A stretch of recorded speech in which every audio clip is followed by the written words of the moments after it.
When I was 31, I worked nights at a small auto shop just outside Billings. It wasn't a bad job. Decent pay, quiet most days, and I got to be alone with the cars, which I liked. That Tuesday, my shift ended at 11 p.m. like usual. I stayed maybe 10 minutes later to wash my hands and lock the bay. The drive home was about 40 minutes along a flat stretch of highway. It cut straight through miles of open land, fields and pastures on either side, a few scattered barns far off in the dark. I'd done this drive hundreds of times. It was routine. The sky was pitch black that night, no moon, and clouds covering any stars. Just the high beams from my old Dodge pickup lighting the road. I had a talk show playing on the radio. Some guy going off about government satellites or something. My thoughts were already at home. What we might have for dinner tomorrow, whether the kids did their homework, stuff like that. No traffic at all. Maybe once every 10 minutes I'd pass another pair of headlights. It was just me and the road and the low growl of the engine. About halfway home, somewhere near mile marker 118, the truck started jerking. It sputtered like it was coughing, then choked out and died. No warning lights, no check engine, just silence. I coasted onto the shoulder, the gravel crunching under my tires, and stopped. Tried the ignition. Nothing. Not even a click. Just dead. I sat for a minute, checked the fuel gauge, still half a tank. Lights worked. Hazard blinkers came on.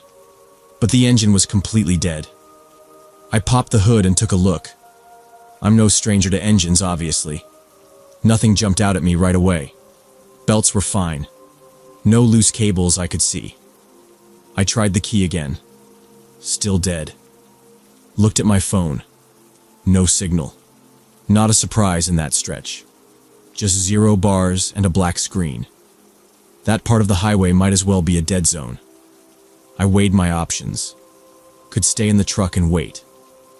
But it was already past midnight, and who knows when someone would pass again. The town was 20 miles up. Nothing but dark between here and there. I figured I'd walk. I locked the truck, left the hazard lights flashing, and started up the shoulder, staying just inside the line so I wouldn't get clipped if anyone drove past. The air was cold. It hadn't felt that cold until I started walking. After about 20 minutes, I stopped noticing the cold and just focused on keeping a steady pace. The fields on either side were empty and dark. Sometimes I saw little blinking lights far off, probably wind turbines or cell towers. I kept my eyes on the road and didn't think much. Just one foot in front of the other. About an hour in, I saw a faint glow behind me. Headlights. At first, I was relieved. I thought, maybe someone would stop. I turned and kept walking, but slowed a little. The vehicle behind me wasn't gaining fast, just crawling along. It stayed maybe 100 yards back. I waved both arms. Nothing happened. No honk. No flash of high beams. It just kept rolling slow, same distance behind me. That's when I noticed something was off. The headlights weren't normal. They were dim. Not full beams, not even low. Like parking lights, maybe. And they didn't flare when they hit road signs or reflectors. It was like they were tinted or something. Too weak. The road behind me wasn't lit up the way it should be. I turned again and waved both arms, more frantic this time. Still nothing. I stepped off the shoulder and waited, thinking maybe they didn't see me. Maybe they'd stop if I got out of the way. But the car didn't move past me. It just slowed to a crawl and held the same distance. I couldn't see the shape well in the dark. Just a low frame, no roof rack, no visible cab lights. I stood and stared. It didn't move closer. I started walking again, a little faster. After 10 steps, I looked back. Same car, same distance, no sound. Couldn't even hear the engine. Just that glow floating behind me. I kept going. 10 more steps. Looked back. Still there. I didn't want to panic.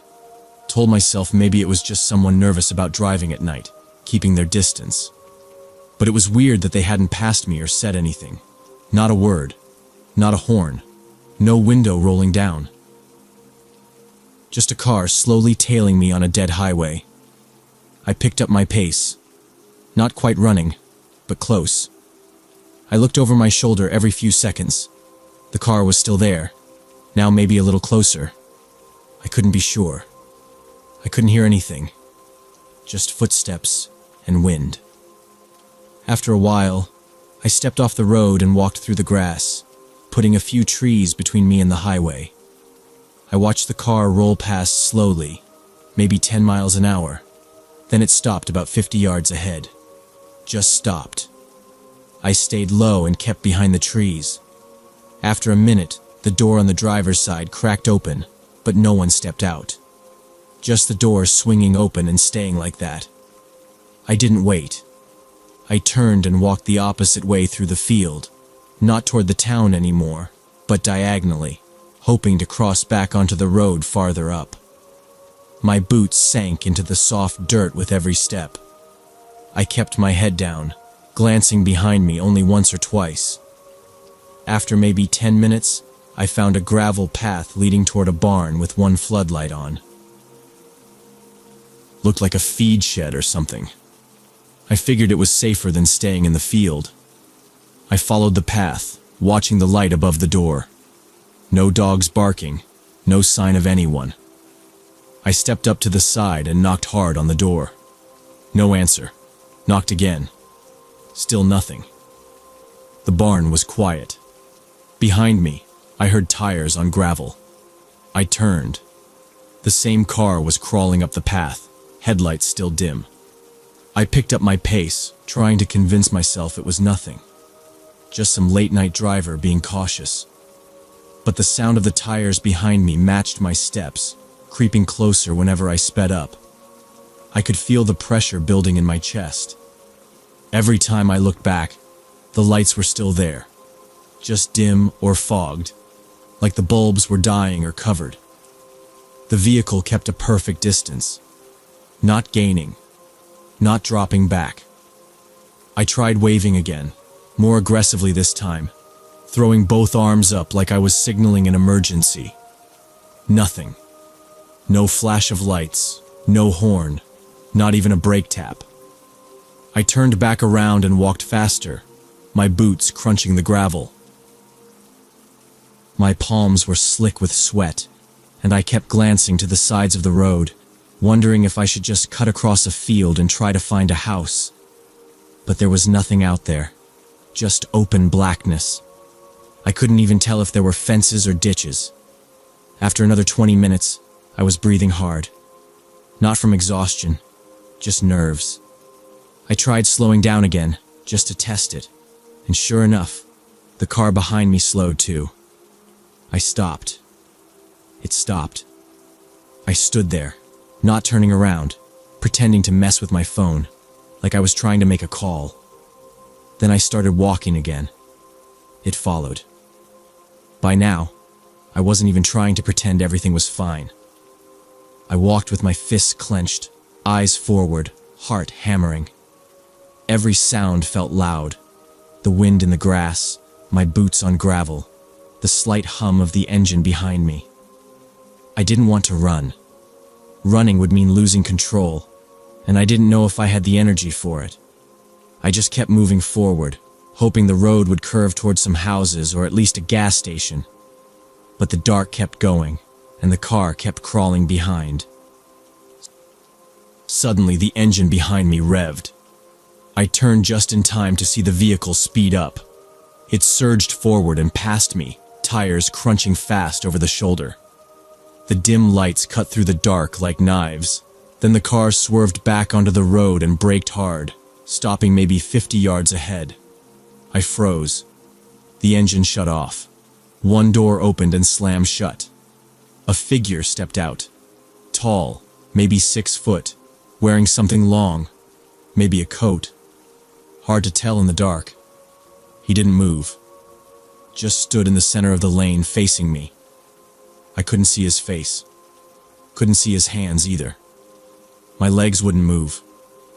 I don't know if it was fear or instinct, but I just stood there, staring back. We were locked like that for what felt like forever. The night so quiet it rang in my ears. Then, like it never happened, he turned and got back in the car. No words, no movement, no threat. Just walked back, opened the door, and slid inside. The engine started again. The headlights stayed dim. He drove off slow, heading up the highway. I watched until the lights vanished into the black. I waited. Maybe 10 minutes. Maybe more. Couldn't hear anything. I turned in a full circle, watching every side of the road. No sounds but the breeze and my own breath. I started walking again. My legs were stiff. I didn't want to stop moving now. I felt like if I slowed down again, something would happen. I kept to the shoulder, eyes wide, checking behind me every minute or so. I finally saw the lights of a gas station on the edge of town just as the sky started to lighten. I'd been walking almost 6 hours. My back hurt, feet ached, but I didn't stop until I reached the parking lot. The place was closed, but the connected motel office had a light on. I knocked, and a tired-looking guy behind the desk opened the door. I told him I broke down on the highway. He didn't ask too many questions, just handed me the phone. I called my wife first. She was already awake, worried out of her mind. I kept it short. Told her I was safe. Then I called a tow truck. Took them a couple hours to get to my truck and bring it into town. When the driver got there, he asked where I'd broken down. I told him. He nodded and said, "We had someone call in about a sketchy car out there last week. Same stretch, no plates, didn't stop for anyone." I asked if they caught the guy. He said, "Nope. By the time anyone got there, he was gone." The cops came out later. I gave a report, described the car as best I could. Mid-size sedan maybe, dark color, dim lights. Couldn't make out a plate. Couldn't even be sure of the make. Just a shape in the dark. They took it seriously enough, asked for every detail. But with no footage and no damage, there wasn't much they could do. I haven't taken that road since. If I have to work late, I drive the longer route through town. Adds 20 minutes, but I don't care. I never figured out what that man wanted. Maybe nothing. Maybe he was just messing with me. Or maybe he was waiting for the right moment, and I ruined it by not panicking. Sometimes I wonder if I should have run back to the truck. Sometimes I wonder if I'd kept walking just a few minutes slower, what would have happened? I still think about that night. About the car. About the man who got out and stood there without a word, just watching, and how easy it was for him to vanish, like he was never there at all.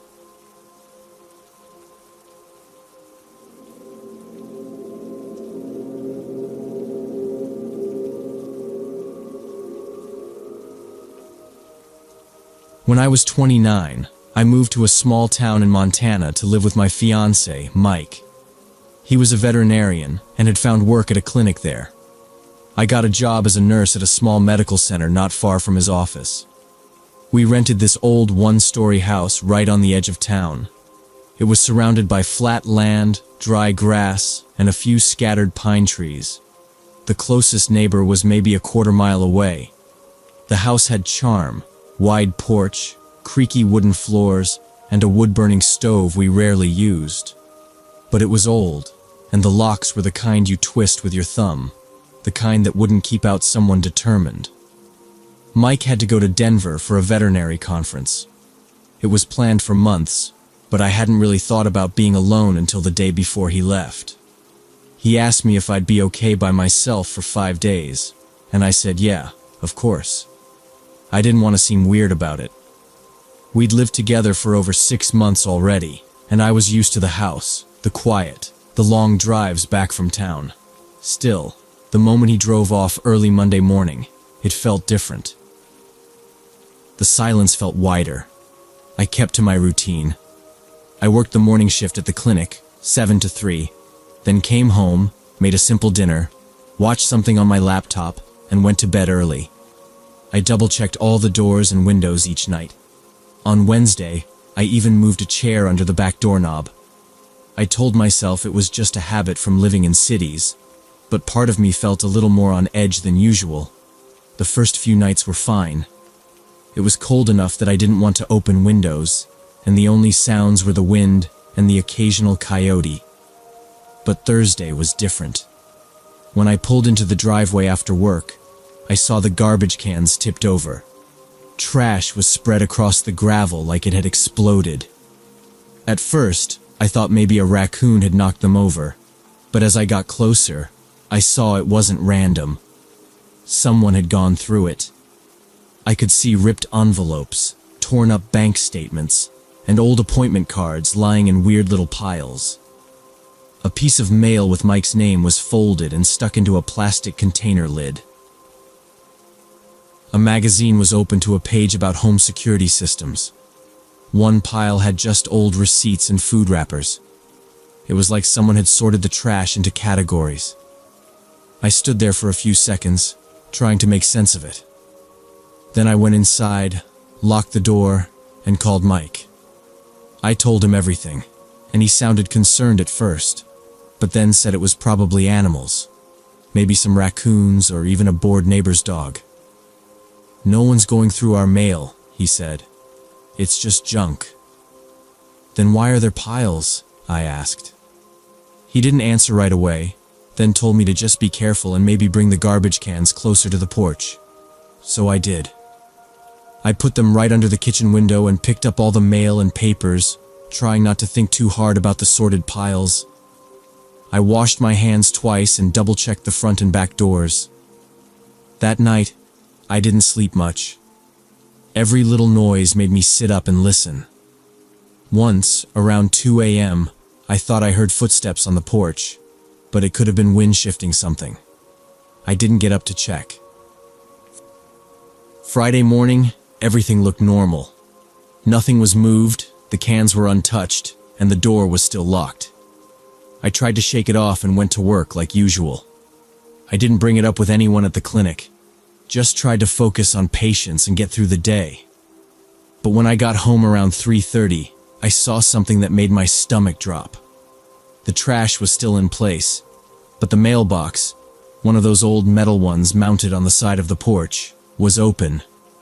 Not just open, but bent back, like someone had pulled hard on the flap.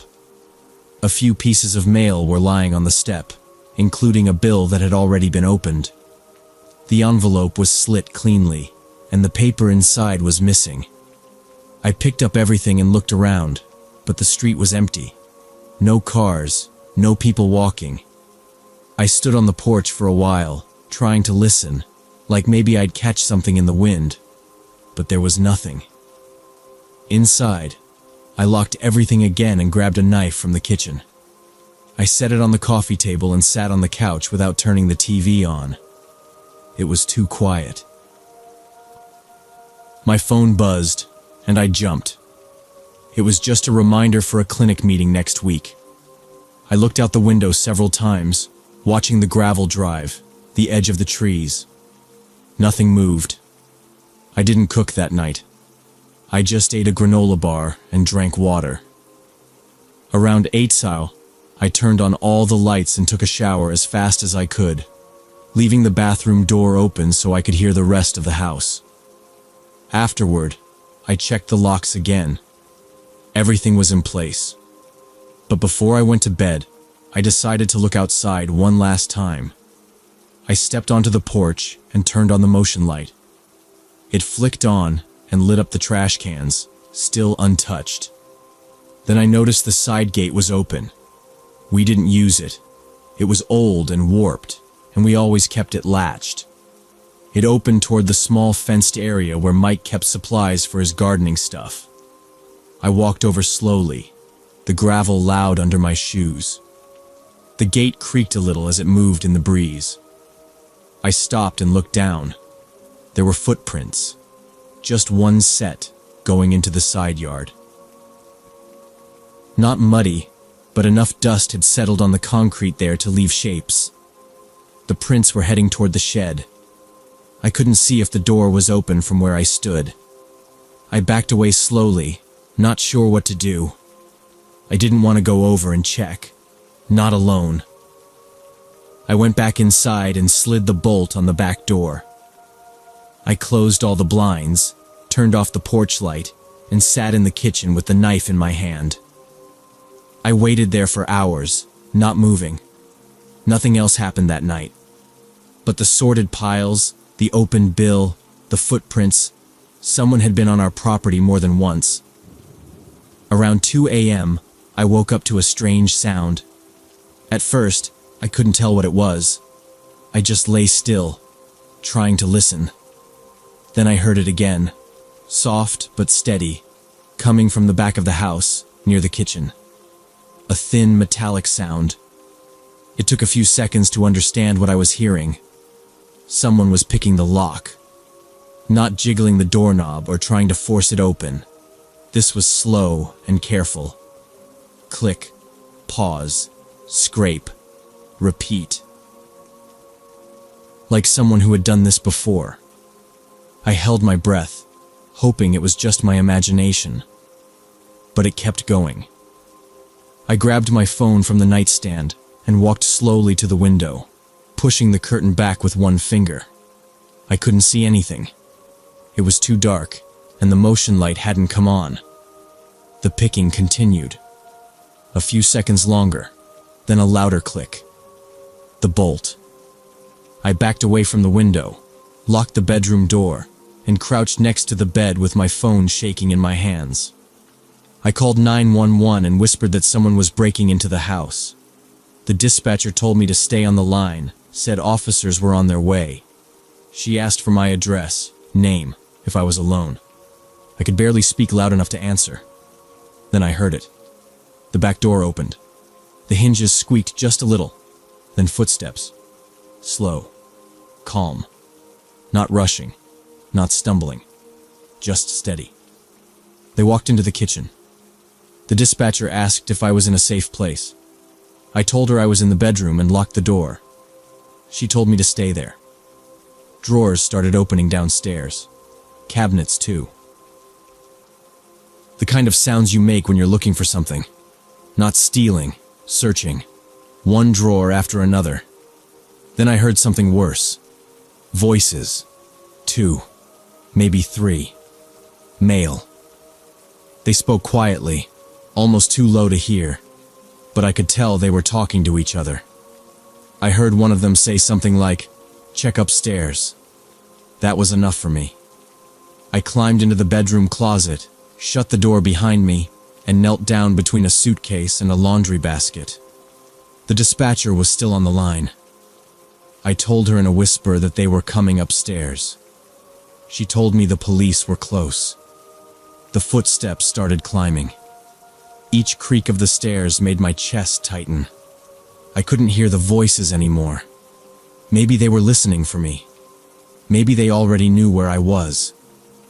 I tried to breathe as quietly as I could, holding the phone close to my ear, the volume just high enough to hear the dispatcher say, "Stay calm, they're almost there." The hallway floor groaned, then silence. No footsteps, no talking, just nothing. Then the sound of sirens, far at first, then getting closer. I held my breath. Suddenly there was a thud. Someone running. Fast footsteps, the back door slamming open again. A few seconds later, car doors. An engine revving up and tires kicking up gravel. Then it was quiet again. A knock at the front door. A loud voice calling out, "Sheriff's Department." I stayed in the closet until an officer came into the bedroom and opened the door himself. He found me there, curled up behind my suitcase, still holding the phone. They searched the house. The back door was wide open. One of the kitchen windows was cracked. A few drawers were pulled all the way out and dropped on the floor. Papers everywhere. Our documents, bank letters, medical records, old tax forms, my name, Mike's name, addresses, dates. Everything laid out in piles across the table and even on the couch. But nothing valuable was taken. My laptop was still on the kitchen counter. Mike's tablet was under a pile of mail. They didn't touch the TV or the jewelry box in the bedroom. The only thing they seemed to care about was our personal information. Officers installed a motion sensor outside and left a patrol car nearby for the rest of the night. One of them told me they'd keep checking in until Mike got back. He didn't want to scare me, but he said it looked like whoever broke in wasn't just a thief. They were looking for something, or someone. Mike drove back the next morning. He skipped the rest of the conference. When he saw the state of the house, he didn't say much, just started packing. We moved into a small apartment closer to the center of town, the kind with security cameras and a lobby buzzer. I thought I'd feel safer, but I didn't. For weeks, I kept the lights on at night. I jumped at every sound. I barely slept. When I did, I had nightmares. People standing at the foot of my bed, flipping through my notebooks, staring at me like I was something to study. The police followed up a few times, but they never caught anyone. No fingerprints, no suspects, no leads. Just a ransacked house and a lot of questions. They said it could have been identity thieves, or someone who thought Mike had drugs in the house from the vet clinic, or something else entirely. They didn't know. Mike tried to stay supportive, but we both changed after that. We argued more. I got scared every time he left the apartment. He couldn't deal with it. After a few months, he stopped trying. 6 months later, he moved out. We never spoke again.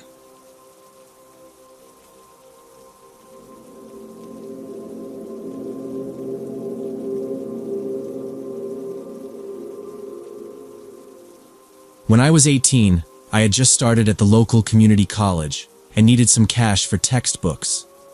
I was still living with my mom back then, and our next-door neighbor, Mrs. Peterson, asked if I could babysit her daughter one Saturday. She said she'd be flying out of town for her sister's wedding and would be gone all day. The job seemed simple enough.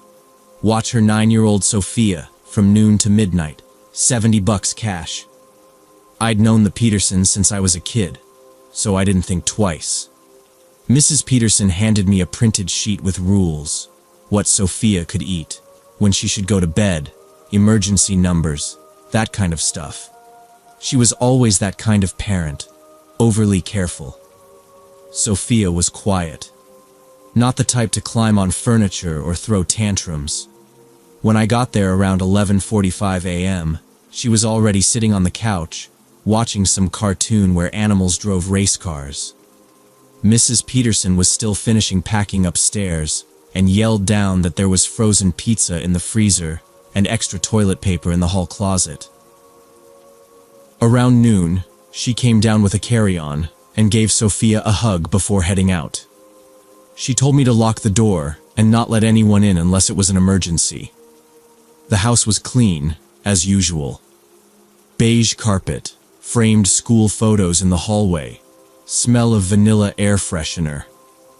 I sat with Sophia in the living room, half watching the cartoons while scrolling through a PDF textbook on my laptop. She was easy.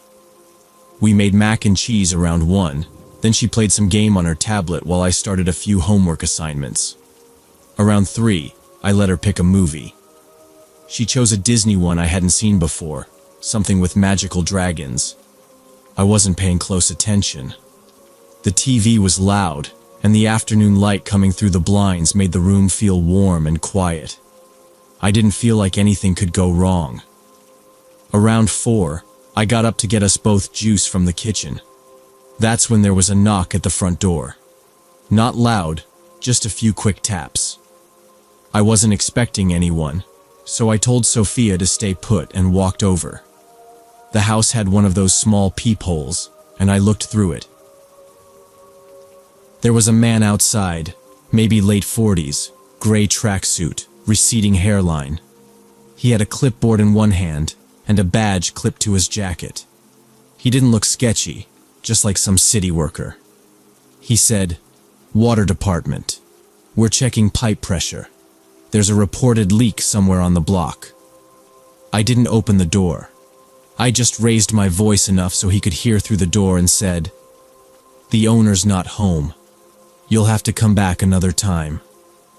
He didn't argue, just nodded and said, "Understood," and walked away, calm. I watched him cross the street. He didn't go to another house. He walked to a dark-colored sedan parked halfway down the block. Not a marked vehicle, just some regular car. That struck me as a little weird, but not enough to panic. Maybe he was checking houses from a list. Maybe Mrs. Peterson already called it in. I locked the door again, double-checked it, then went back to the living room. Sophia was sitting exactly where I left her, legs tucked under a blanket, eyes glued to the screen. I handed her the juice box and sat back down. She didn't ask about the knock. For the next hour, nothing happened.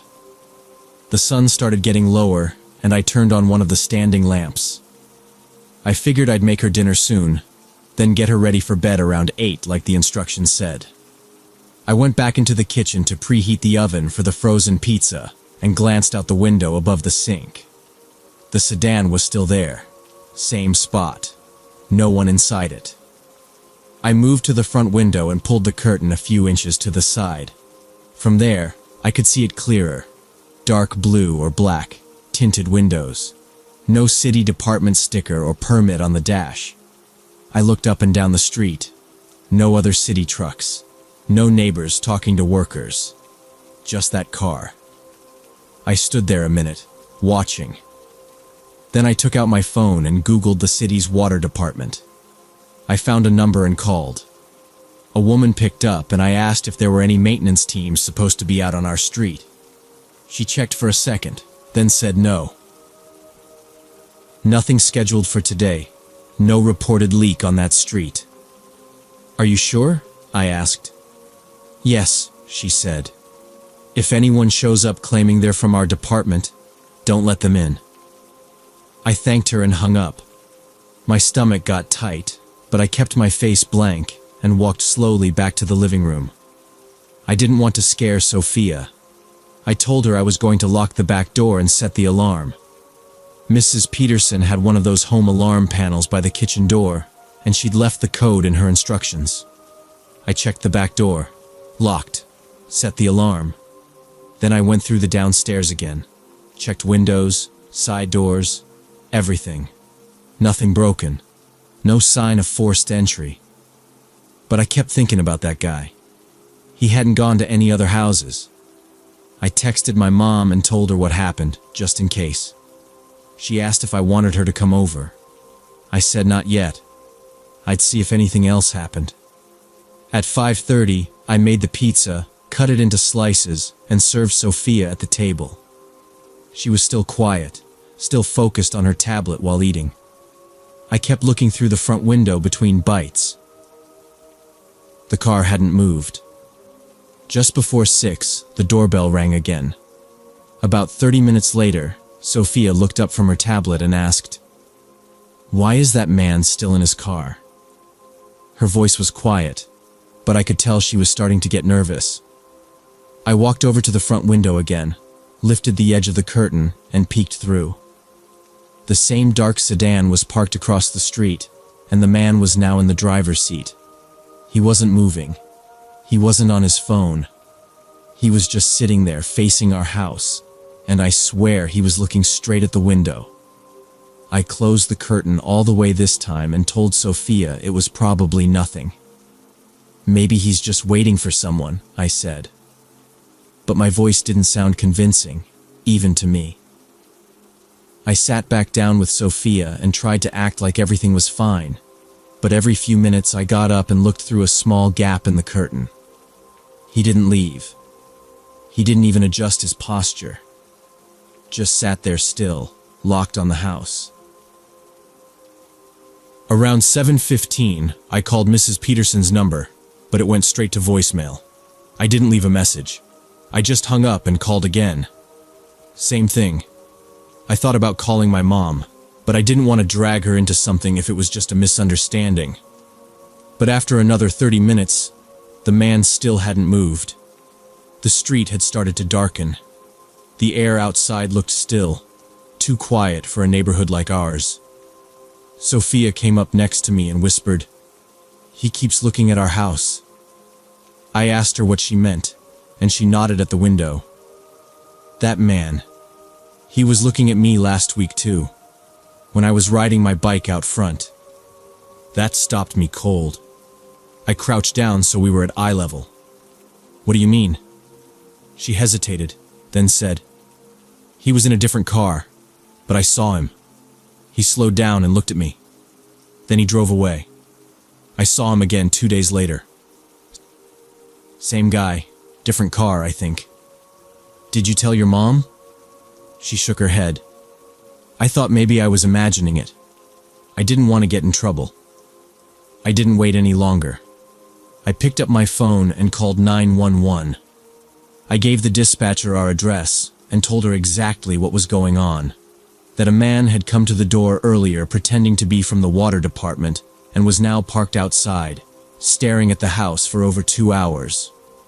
The dispatcher asked if the man had tried to approach again. I said no. She told me to stay away from the windows, lock all doors, and not engage. Officers were on the way. While I was still on the call, I risked one more look through the curtain. The man was still there, still staring. But this time, when I peeked out, he saw me. Our eyes met through the window. He tilted his head slightly, like he was studying me. Then, without breaking eye contact, he started the car. I told the dispatcher, "He's moving." He just started the car.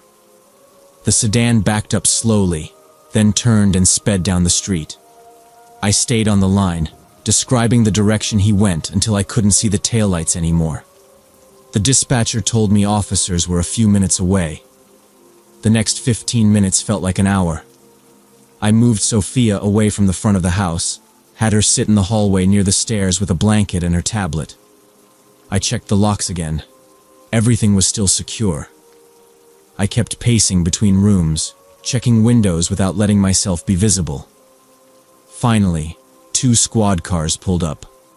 One officer rang the doorbell while the other circled the house. I let them in and gave them the full story. What happened earlier with the water department story, how long the car had been there, what Sophia had just told me. They asked me to describe the man. I did my best. Late 40s, pale skin, thin build, gray tracksuit, short brown hair. I described the car. They said there was no city work scheduled in the area, and it sounded like he was impersonating a utility worker. They took Sophia's statement too, gently, without scaring her. They searched the street, drove around the block twice, but came back without finding him. One officer said, "You did the right thing. Don't open the door for anyone you're not expecting." They took down my contact info and said they'd follow up if anything came up. After they left, I locked everything again, pulled all the curtains, and turned on the porch light. That night, Sophia slept in her mom's room upstairs. I stayed on the couch, just in case. I didn't sleep much. Every little sound outside had me on edge. I checked the front window at least 10 times. The car never came back. Mrs. Peterson got home the next morning around 8 a.m. She looked tired, but smiled when she walked in, asking, "How'd it go?" I didn't waste time. I told her everything. Her face changed the second I mentioned the man. She sat down and listened quietly, nodding as I went through each detail. She was shaking by the end of it. She called the non-emergency line and filed another report. Then she told me she was getting security cameras installed that week. I never babysat for them again. It wasn't out of anger. I just couldn't shake the feeling that the man hadn't come by chance. That maybe he'd been watching the house for longer than we realized. I didn't want to be there if he ever came back. A few weeks later, Mrs. Peterson called me. She sounded relieved but shaken. A man had been arrested about 50 miles away for trying to lure kids into his car. She said he matched the exact description I'd given the police. Same build, same face, same clothing. They found zip ties and duct tape in his trunk. I still think about that day. If Sophia had been outside, alone, or if I had believed his story and opened the door, it could have ended differently, much worse.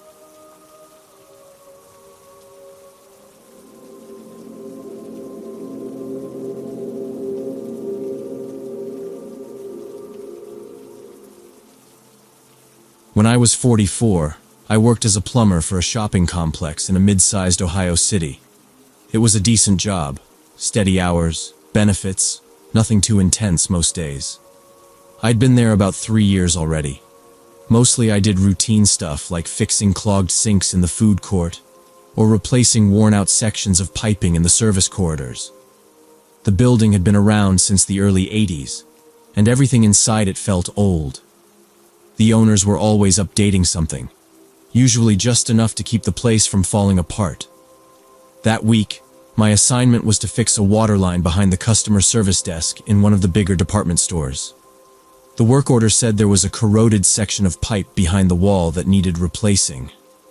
The manager, a woman in her 30s with short black hair and a Bluetooth earpiece stuck in one ear, showed me to a small service area behind the main counter. It was tight, barely room to turn around once I got inside. Exposed insulation, stained ceiling tiles, and old breaker panels lined the walls. I'd worked in spots like this before. Figured it'd take me a couple of hours, tops. I started unpacking my gear. Wrenches, copper pipe, torch, tape. The leak was behind a metal panel. Once I pulled that off, I saw the corrosion right away. I shut off the water, marked the section that needed cutting, and got to work. About 40 minutes in, while I was taking measurements to prep the replacement pipe, something about one of the walls caught my eye. It was the wall to my left, closest to the corner. It didn't look quite like the others. The paint was slightly off, like a different finish had been used. There was also a thin vertical seam running up the middle, about 6 inches from the corner. It didn't line up with the other panels. I reached out and tapped it. Sounded hollow, unlike the solid thud I got from the other walls. I kept working, but kept glancing at it. It just didn't match the rest of the room. When the manager came by to check how long I'd be, I asked her about the wall. She stepped in, looked where I was pointing, and said she hadn't noticed it before. She mentioned she'd only been working there a couple years. The previous manager had retired before she started. I shrugged and told her it wasn't part of my job, just something that looked off. She said, "As long as you don't break anything, I don't care what you poke around in." So after I finished replacing the bad pipe section and tested the connection, everything held pressure fine. I started taking a closer look at that wall. I grabbed a flashlight from my tool bag and inspected the seam. There were a few spots where the drywall didn't quite meet flush. Not gaps exactly, but enough to suggest it had been added in a hurry. The screws along the edge were mismatched, some old and rusted, some shiny and new. I decided to see what was behind it. I used the edge of my flathead screwdriver to pry at one of the panels, starting near the floor. I went slow. I didn't want to crack anything, just peel it back enough to take a peek. After about 10 minutes of careful work, I was able to loosen a section about 2 feet wide and 3 feet high. I pulled it forward, and sure enough, behind the drywall was a door frame. No actual door, just the frame. It was made of old wood, darker than the surrounding wall studs. The top of the frame had a small strip of molding across it. No hinges on this side, but the frame was clearly built to hold a door at some point. It looked older than the rest of the room, like it had been there before the drywall went up. There was a faint gap between the side of the frame and the wall behind it. I grabbed my flashlight again and aimed it through the gap. All I could see was black. No reflection, no surface just beyond it. Nothing. It didn't smell musty or moldy like I expected. It just smelled still, like no one had opened it in years. I glanced over my shoulder. The manager had stepped away again. I figured if I was going to poke around, now was the time. I widened the hole by a few more inches until I could squeeze my head and shoulders through. The space beyond was dark, but not cramped. As I leaned through the opening, my flashlight beam caught the far wall. Concrete, painted white, with some water stains along the base. Looked like some kind of storage area or subroom. Dusty, untouched. The odd thing was, it didn't connect with anything on the floor plan I remembered. I'd worked on the plumbing all through this section of the complex, including the neighboring store units. There shouldn't have been anything but wall behind here. I pulled myself the rest of the way in and stood up. The floor was plain concrete, gritty under my boots. The room was maybe 10 feet deep and 8 feet across. A few old cardboard boxes were stacked in one corner, most of them crushed under their own weight. There were no lights, no fixtures, just bare walls and ceiling. It looked like a utility room that someone had abandoned mid-construction. On the right-hand wall, opposite where I entered, there was another door. This one was metal, painted over in the same dull white as the walls. The paint was chipped at the edges, and the handle was the old round kind, not the lever style you usually see in modern commercial buildings. I stepped over to it and tried the handle. It didn't move. Locked. There was no labeling, no fire code signage, nothing to indicate what the door led to. I stood still, listening. Nothing. No hum of machinery, no water running, not even ventilation noise. Just silence. I turned back toward the wall I'd come through and took a photo of the space on my phone. The flash lit up the room in stark white, then went dark again. As I looked at the screen, I noticed something strange in the photo. A smudge or dark patch near the bottom left corner. I leaned down to check. On the concrete floor, near the corner, was a faint reddish-brown stain. Dull, almost faded, but still there. Dried into the floor. The door wasn't just locked.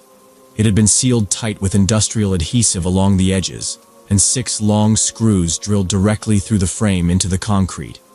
Whoever shut it didn't want it opened easily. I went back to my toolbox, grabbed a pry bar, my cordless drill, and a fresh blade for my utility knife. Took a minute to lay down a drop cloth to catch any dust or debris. I didn't want the manager thinking I was tearing up the place.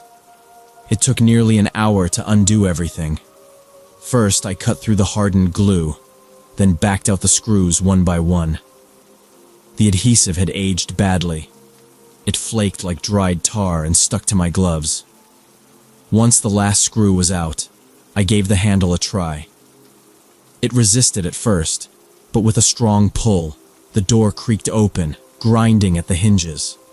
The smell that hit me was dry and stale, like an attic that hadn't been opened in decades. Not moldy, just thick with dust and age. The room inside was small, maybe 8 by 8 feet, but crammed tight. Cardboard boxes, stacked high, nearly touched the ceiling. No lights, no windows. I pulled out my flashlight and stepped inside. The floor was concrete, coated with a layer of dust that muffled every step. I checked a few of the top boxes. Most were heavy and sealed with packing tape. I called the manager over. She squeezed into the room behind me, her face scrunched up against the smell. I handed her a pair of gloves from my bag, and we started going through the boxes. The first one was filled with paper. Receipts, return slips, inventory logs. All dated, some as far back as the early 2000s. The handwriting looked like it had come from different people. Some typed, some scribbled in blue ink. Then it got weirder. One box had a pair of eyeglasses in a soft cloth case, labeled with a name and date.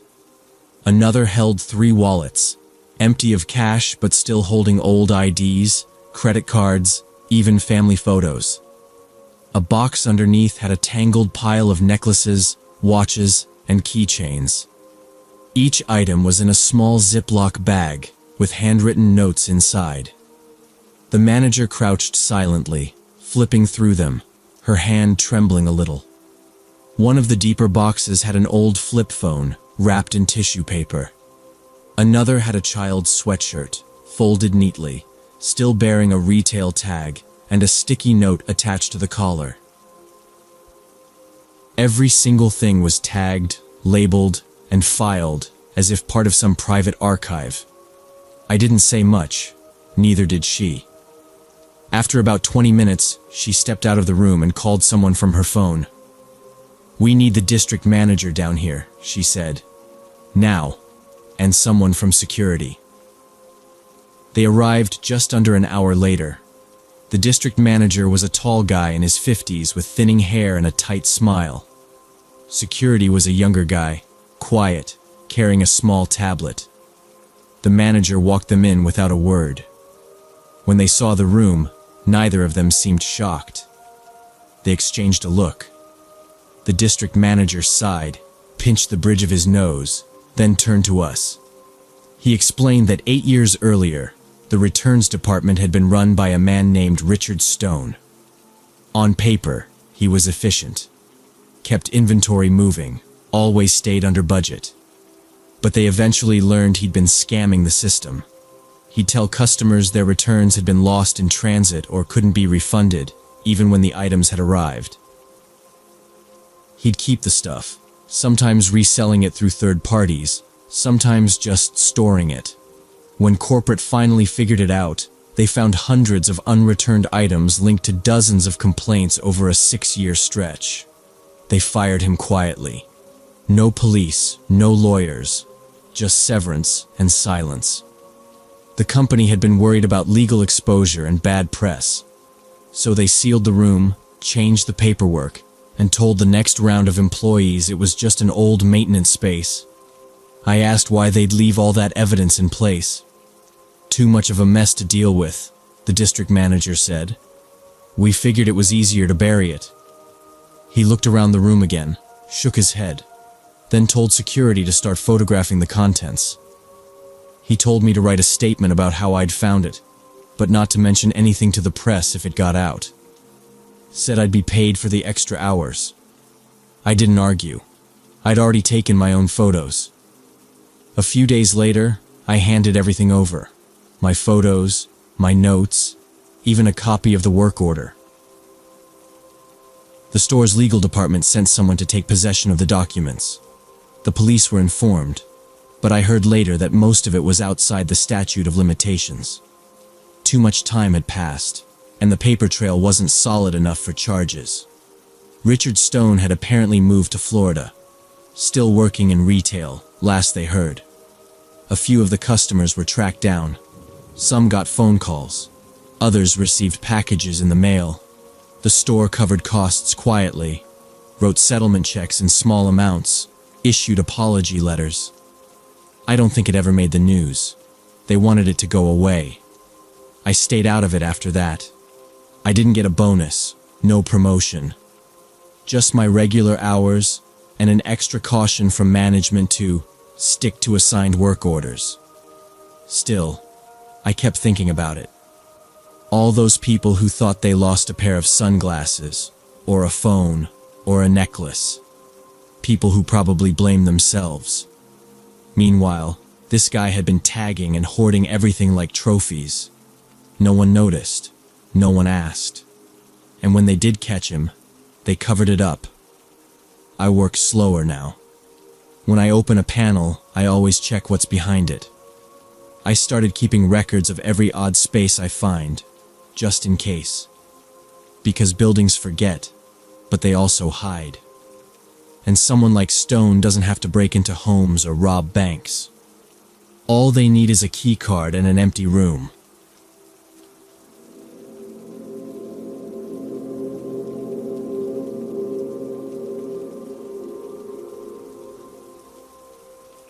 When I was 28, I bought a small house in a suburb just outside Phoenix. Nothing fancy. 2 bedrooms, 1.5 bath, decent backyard, and a finished basement. It was built in the 80s, so there were a few things I wanted to update, but it was mine, and that was the important part. I had just moved out of a 1-bedroom apartment I'd been renting for years, and finally owning a place felt like a big deal. I'd only been living there for about 2 weeks when things started to get weird. Most of the boxes were still packed. I'd unpacked the essentials, kitchen stuff, bed, Wi-Fi, but the basement was still a mess of storage bins and furniture parts. The neighborhood seemed fine. People smiled when they walked their dogs, and kids played in the cul-de-sac in the evenings. It felt like the kind of place where nothing bad really happens. I work from home as a graphic designer, so I was in the house most days, getting a feel for the space. That Tuesday morning, I was setting up my desk in the 2nd bedroom, which I was turning into a proper office. I had music playing low on my laptop, and the window was cracked to let in some fresh air. Around 9:30 a.m., someone knocked on the front door. It was the kind of knock that sounds practiced, firm, not rushed. I walked to the door and checked through the peephole. A guy in his late 40s or early 50s was standing there in a blue-gray work uniform. He had a baseball cap with a city logo and a clipboard in his hand. There was a plastic badge clipped to his shirt pocket that looked like some kind of employee ID. I opened the door a few inches, left the chain on. He introduced himself as a technician from the city water department. He said they were doing emergency inspections for possible sewer backup problems because of the heavy rains we'd had recently. He mentioned a few houses on my street had already reported some issues in their basements. I remember thinking it made sense. There had been some solid storms that week, and I hadn't really checked the basement since I moved in. I asked him why we hadn't gotten a notice or anything in the mail. He said it was a last-minute situation, and they were just going door to door checking houses that were built before 1990, because the plumbing could be outdated. He showed me the badge up close. It had the city logo and a photo. His name was printed in bold letters, something like Tom W. I don't remember the last name. I unlocked the chain and let him in. He stepped inside and wiped his shoes on the mat. He didn't smell like anything strong, just kind of a mix of outside air and machine oil. He didn't seem nervous or anything. He asked me where the basement door was, and I pointed toward the kitchen. He walked down the stairs slowly, scanning things with a little flashlight from his belt. I followed him halfway down and stood on the steps, watching. He told me everything looked okay so far, but he needed to see where the pipes came in near the wall.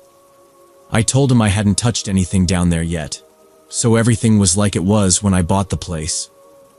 He crouched near the back corner, behind some shelves.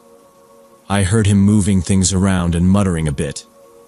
Then he stood and said something about needing to double-check the outside access line near the side of the house, just to be safe.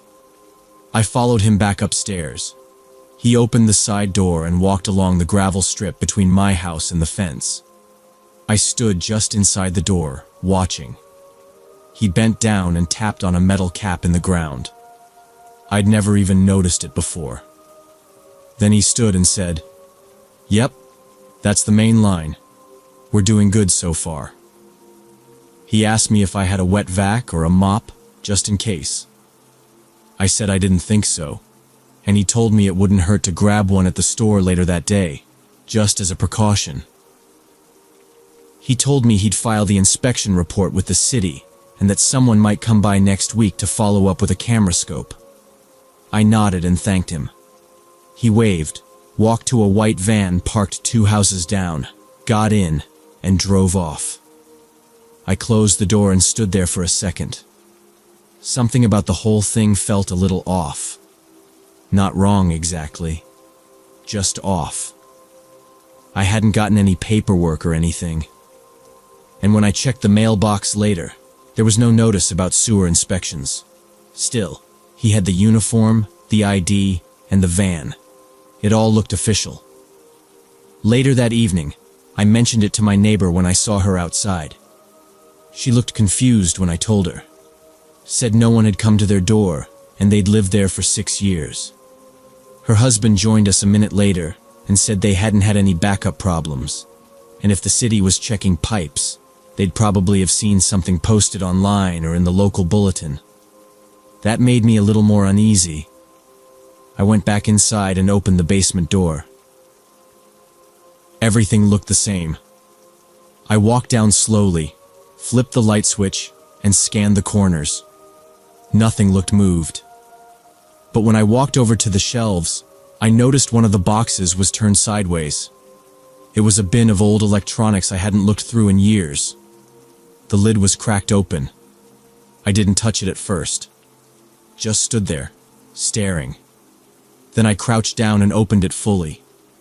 Everything inside looked untouched. Some tangled wires, a broken speaker, my old router. I looked behind the shelf where he had been crouching. The space was tight, just a few inches between the wood and the wall. But something was weird. One of the cinder blocks near the bottom corner had a thin scratch on it, like someone had dragged something metallic across the surface. I ran my fingers over it. The scratch wasn't deep, but it was fresh. The concrete dust was still loose. I stood up, looked around one more time, then went upstairs and locked the basement door behind me. I led him through the kitchen and pointed toward the basement door. He held a small gray toolbox in one hand and nodded as I opened the door and flipped the switch. The bulb at the bottom of the stairs buzzed to life, casting dim yellow light on the concrete steps. The air was cooler down there and smelled a little musty. I went down first, and he followed close behind. The basement was unfinished. Bare concrete walls, low ceiling, exposed pipes, and wires along the rafters. A few unopened boxes sat in a corner next to the water heater. My washer and dryer hadn't been delivered yet, so the hookups were empty. He walked slowly, looking around, then crouched near the water heater and tapped a pipe. He asked if I had noticed any strange smells or gurgling sounds from the drains. I said no, everything seemed fine so far. He nodded, then motioned to a small passage behind the furnace. "Main line's probably back there," he said. "That's usually where the junction sits." The space was narrow, maybe 2 feet wide, and ran about 6 feet along the wall before stopping. A few pipes hugged the wall, disappearing into the corner. He crouched and tried shining his flashlight, then shook his head. "Too tight," he muttered. He turned to me and held out the flashlight. "Mind giving me a hand? Just hold this steady while I crawl back in. I need to check if there's buildup on the seal." It didn't sound strange. I figured if it helped avoid any future sewer issues, it was worth it. I took the flashlight and aimed it as he crawled into the tight space, toolbox scraping the floor behind him. I followed behind slowly, crouching low with the flashlight. He pointed to a spot near the far end and told me to stand there so the beam would hit the pipes directly. I adjusted my angle as he moved deeper into the crawl space, grunting softly.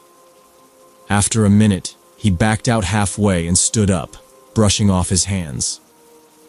"I need a different wrench for this," he said, stepping past me. "Be right back, just upstairs in the truck." I nodded and stayed where I was, still pointing the light toward the corner. I listened to his footsteps going up the stairs, heavy but even. The basement door creaked open, then slammed shut. I waited. After 2 minutes, I shifted my weight. It was cold in that corner and cramped. I backed out and stood near the furnace, stretching my legs. I waited a little longer, then climbed the stairs. I turned the knob. Nothing. The door wouldn't open. I pushed harder. Still nothing.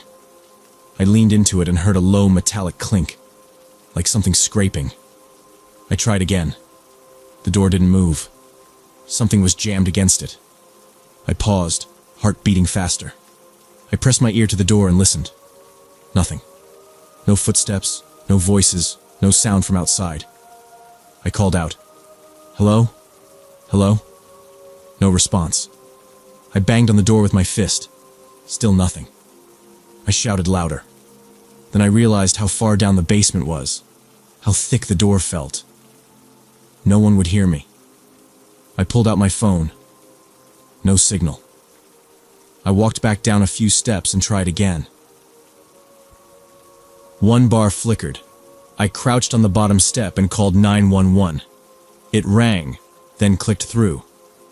911, what's your emergency? The voice came through clearly. I'm locked in my basement, I said. A man pretending to be a city worker came into my house, said he needed to inspect the pipes. He blocked the door. I think he's robbing me. The dispatcher stayed calm. She asked my address and told me help was on the way. She asked me to stay on the line. I could hear her typing. Are you safe right now? Yes, just stuck down here, I said. I kept my voice steady. I looked around the basement again. Nothing moved. Just the hum of the old fridge unit in the corner. I sat on the bottom step and waited. It took about 20 minutes for the fire department to arrive. I heard heavy boots above. Then the door rattled. A loud bang echoed as they pried it open with tools. The metal pipe had been wedged between the doorknob and the stair railing. Once they got it loose, the door swung open hard and hit the wall. One firefighter held it open while another motioned for me to come up.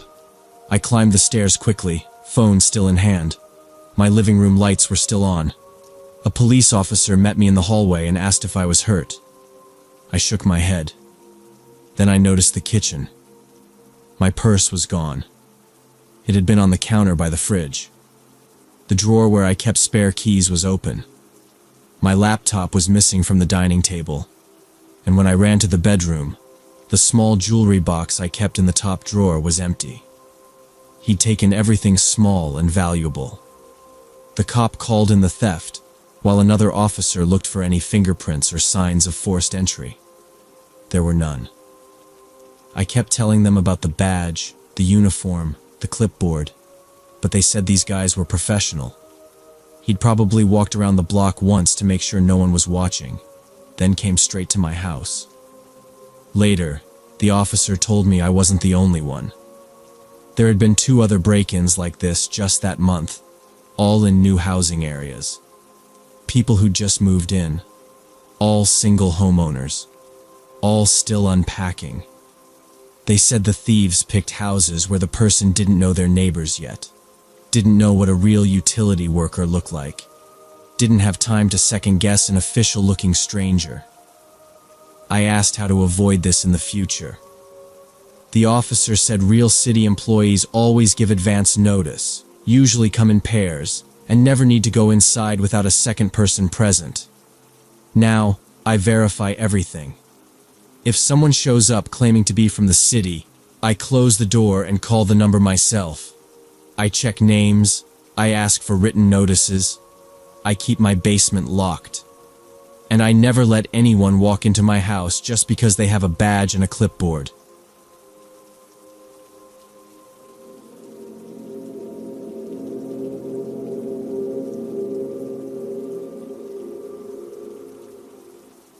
When I was 20, I rented a small house about a 15-minute walk from the University of Colorado campus.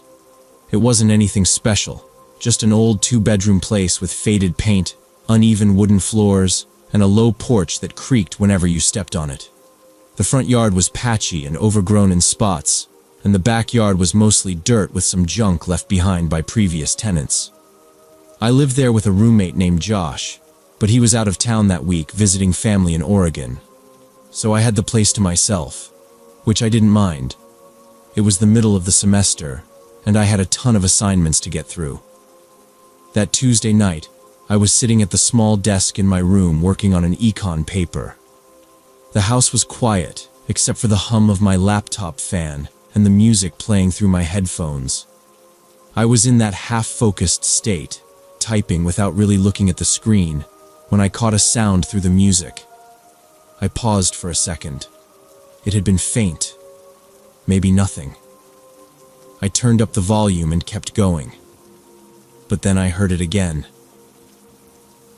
This time I paused the music. It was a soft, scratching sound, coming from outside. I figured it was probably the neighbor's cat. She liked to walk along the porch rail and sometimes tried to squeeze through the window screen. Still, I got up and walked into the living room to check. The room was dim, lit only by a small lamp near the couch. I pulled the curtain back and looked out through the window toward the porch. Nothing there. No cat. Just the empty porch. The streetlight casting a dull yellow glow across the sidewalk and part of the front yard. I stood there for a few more seconds, listening. The scratching had stopped. Shrugging, I went back to my room and sat down. I put my headphones back on, but didn't play anything yet. I sat quietly, listening. A minute passed, then 2. Nothing. I figured it was just the wind or a branch or something dumb like that. About 10 minutes later, I heard it again. Not the same as before. This time, the sound was heavier, slower. It didn't sound like it was coming from the porch anymore. I took off my headphones fast and leaned back in my chair. The sound was still faint, but it wasn't outside the front of the house. It was coming from the floor, from underneath. Our house had a small basement we barely used, just a cement room with a few old shelves and some boxes we stored at the beginning of the semester. There was one little window back there that faced out into the backyard, but we kept it locked. I hadn't been down there in weeks. I got up again and went into the hallway. The basement door was at the end, right next to the kitchen. I stood in front of it for a second. It was closed, like always. The sound had stopped. I stood there, holding my breath, trying to hear anything at all. Nothing. Still, something felt wrong. I opened the door slowly and flipped on the light switch. The light bulb at the bottom of the stairs flicked on, casting a pale yellow light. The basement looked exactly the same, dim, dusty, and empty. I didn't go down. I just stood at the top of the stairs, holding the railing, staring. I waited there for a while, maybe a minute or two, then closed the door again and went back to the living room. I didn't want to go back to my room. Something about being in the back of the house with headphones on felt risky now. I turned on the TV and sat on the couch, volume low, just letting it play in the background while I stared at my laptop. Maybe 20 minutes passed before I heard the noise again. This time it wasn't scratching. It was a metallic sound, like something brushing against metal pipes. Slow and deliberate. It came from the basement again, maybe even deeper than before. I muted the TV and stood up fast. My heart was pounding, but I told myself it had to be something simple. Animals, maybe. A raccoon under the house. It made sense. Sort of. But I needed to be sure. I went to the kitchen, grabbed the flashlight we kept in the drawer by the fridge, and went back to the basement door. This time I opened it and started walking down the stairs. The air got colder as I moved down. It always did in the basement, but that night it felt worse. Damp. I reached the bottom step and scanned the room with the flashlight. Everything looked normal. Boxes on shelves, old paint cans in the corner. The window was shut tight, just like I remembered. I walked over and checked the lock, still latched. I crouched and looked outside. The backyard was still and dark. I turned and looked around again. That's when I saw it. The crawl space door. It was a small square cutout in the back corner wall of the basement, only about 3 feet high. We'd opened it once when we moved in just to see what was inside. Dirt, pipes, spider webs. We hadn't touched it since. But now the door was slightly open. Just a crack. I stared at it for a long moment, then slowly walked over and squatted in front of it. The door didn't move. I reached out and pushed it shut. There was no latch, just a wood panel that clicked into place. I stood up and listened again. Still nothing. I stayed down there for another minute, then went back upstairs and locked the basement door behind me. I left the flashlight on the kitchen counter and sat on the couch again. I didn't go back to my room. I didn't play music. I just sat there with the TV muted, watching the screen. Around 1 a.m. I finally turned off the light and went to bed. I left the hallway light on, just in case. That night, I woke up to a sound. A thump. Then another. From below. I grabbed the flashlight off the kitchen counter and went out the back door, keeping the beam low. The night air was cold and still. I walked along the side of the house slowly, stepping carefully so I wouldn't make noise too early. The basement window was on the right side of the house, facing the narrow space between us and the neighbor's place. The ground there was a mix of dirt and patchy weeds, and the side yard had no lights, just the moon above and my flashlight cutting through the dark. As I got closer to the window, I heard a faint clicking sound, like metal tapping against metal. I crouched low and moved forward until I could see the window clearly. There was someone there. They were crouched right up against the wall, back turned toward me, working on the metal security screen that was bolted over the basement window. I froze, holding my breath. They were wearing a hoodie, dark pants, gloves. Nothing that gave away who they were. The person had something in their hand. I couldn't see exactly what it was, but the motion was deliberate, careful. They weren't fumbling. They knew what they were doing. It hit me hard. This person had been trying to get into our house, while I was inside, while I was awake. That window led right into the storage basement, which connected directly to the kitchen through the stairwell. I felt my hands go cold and tight around the flashlight. I backed up a few steps and looked around, but the street was quiet and the neighboring houses were all dark. I didn't have my phone on me. I couldn't call anyone from there. And I wasn't about to go back inside and come back out. I had to do something right then. I raised the flashlight, not to shine it on them, but just to have it ready, and cleared my throat loud on purpose. Then I said, "Hey, what are you doing there?" The person froze instantly. No movement, no reaction at first. Then they turned their heads slowly toward me. I still couldn't see their face, just the dark shape of the hood and their hands gripping something metal. They stared at me, not moving. Then they dropped the tool. It hit the ground with a sharp clink that echoed off the wall. I didn't move. I just kept watching, trying to memorize everything. Their build, how they moved, anything that might help later. They stared back for maybe 3 seconds. Then, without a word, they bolted. They turned and sprinted toward the back fence, their footsteps crunching on dead leaves. I yelled, "Stop!" But they were already halfway up the fence. In one fast motion, they pulled themselves over and dropped into the next yard. I heard them land, then more running.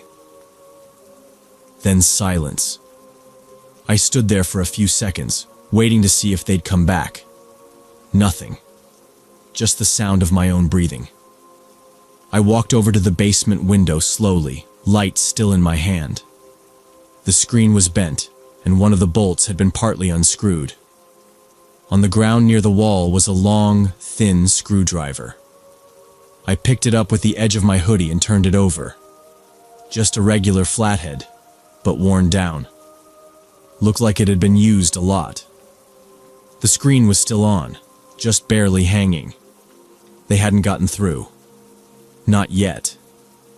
I backed up, keeping the flashlight on the window, then made my way around the house and went back inside, locking the door behind me. My hands were shaking a little now. I grabbed my phone from the coffee table and called 911. The dispatcher stayed on the line while I explained what happened. About 30 minutes later, 2 officers showed up. I let them in, showed them the window, the screwdriver, and told them everything I saw. They walked the perimeter, checked the yard, took photos, and collected the tool. One of them, Officer Devers, said there had been several similar reports over the last month. No one had gotten hurt, and no one had actually made it inside, but the pattern was the same. Quiet attempts at basement or side window entries in student housing areas. They suspected it was the same person every time, but they never caught them in the act. I asked if they'd caught anyone. Devers shook his head and said, "Not yet.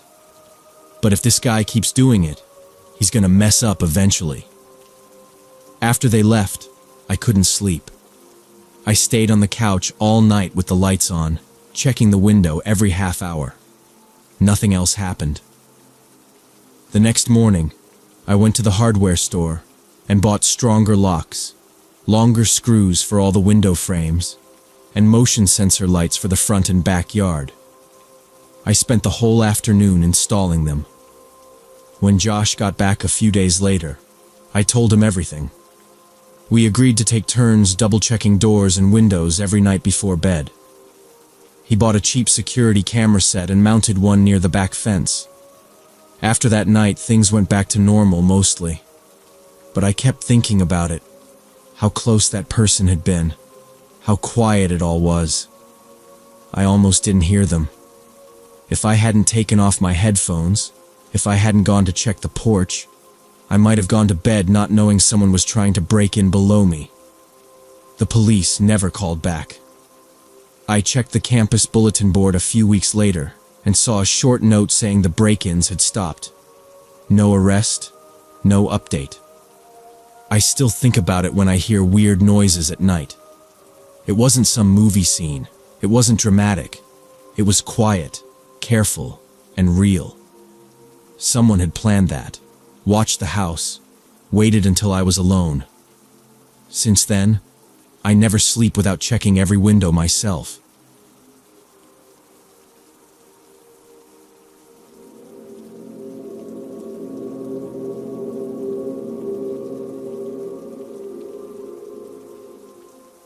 Last year I was working as a night security guard at a strip mall just outside Phoenix.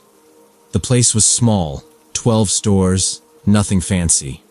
A pharmacy, a sit-down Mexican place, a vape shop, a nail salon, and a few retail clothing chains.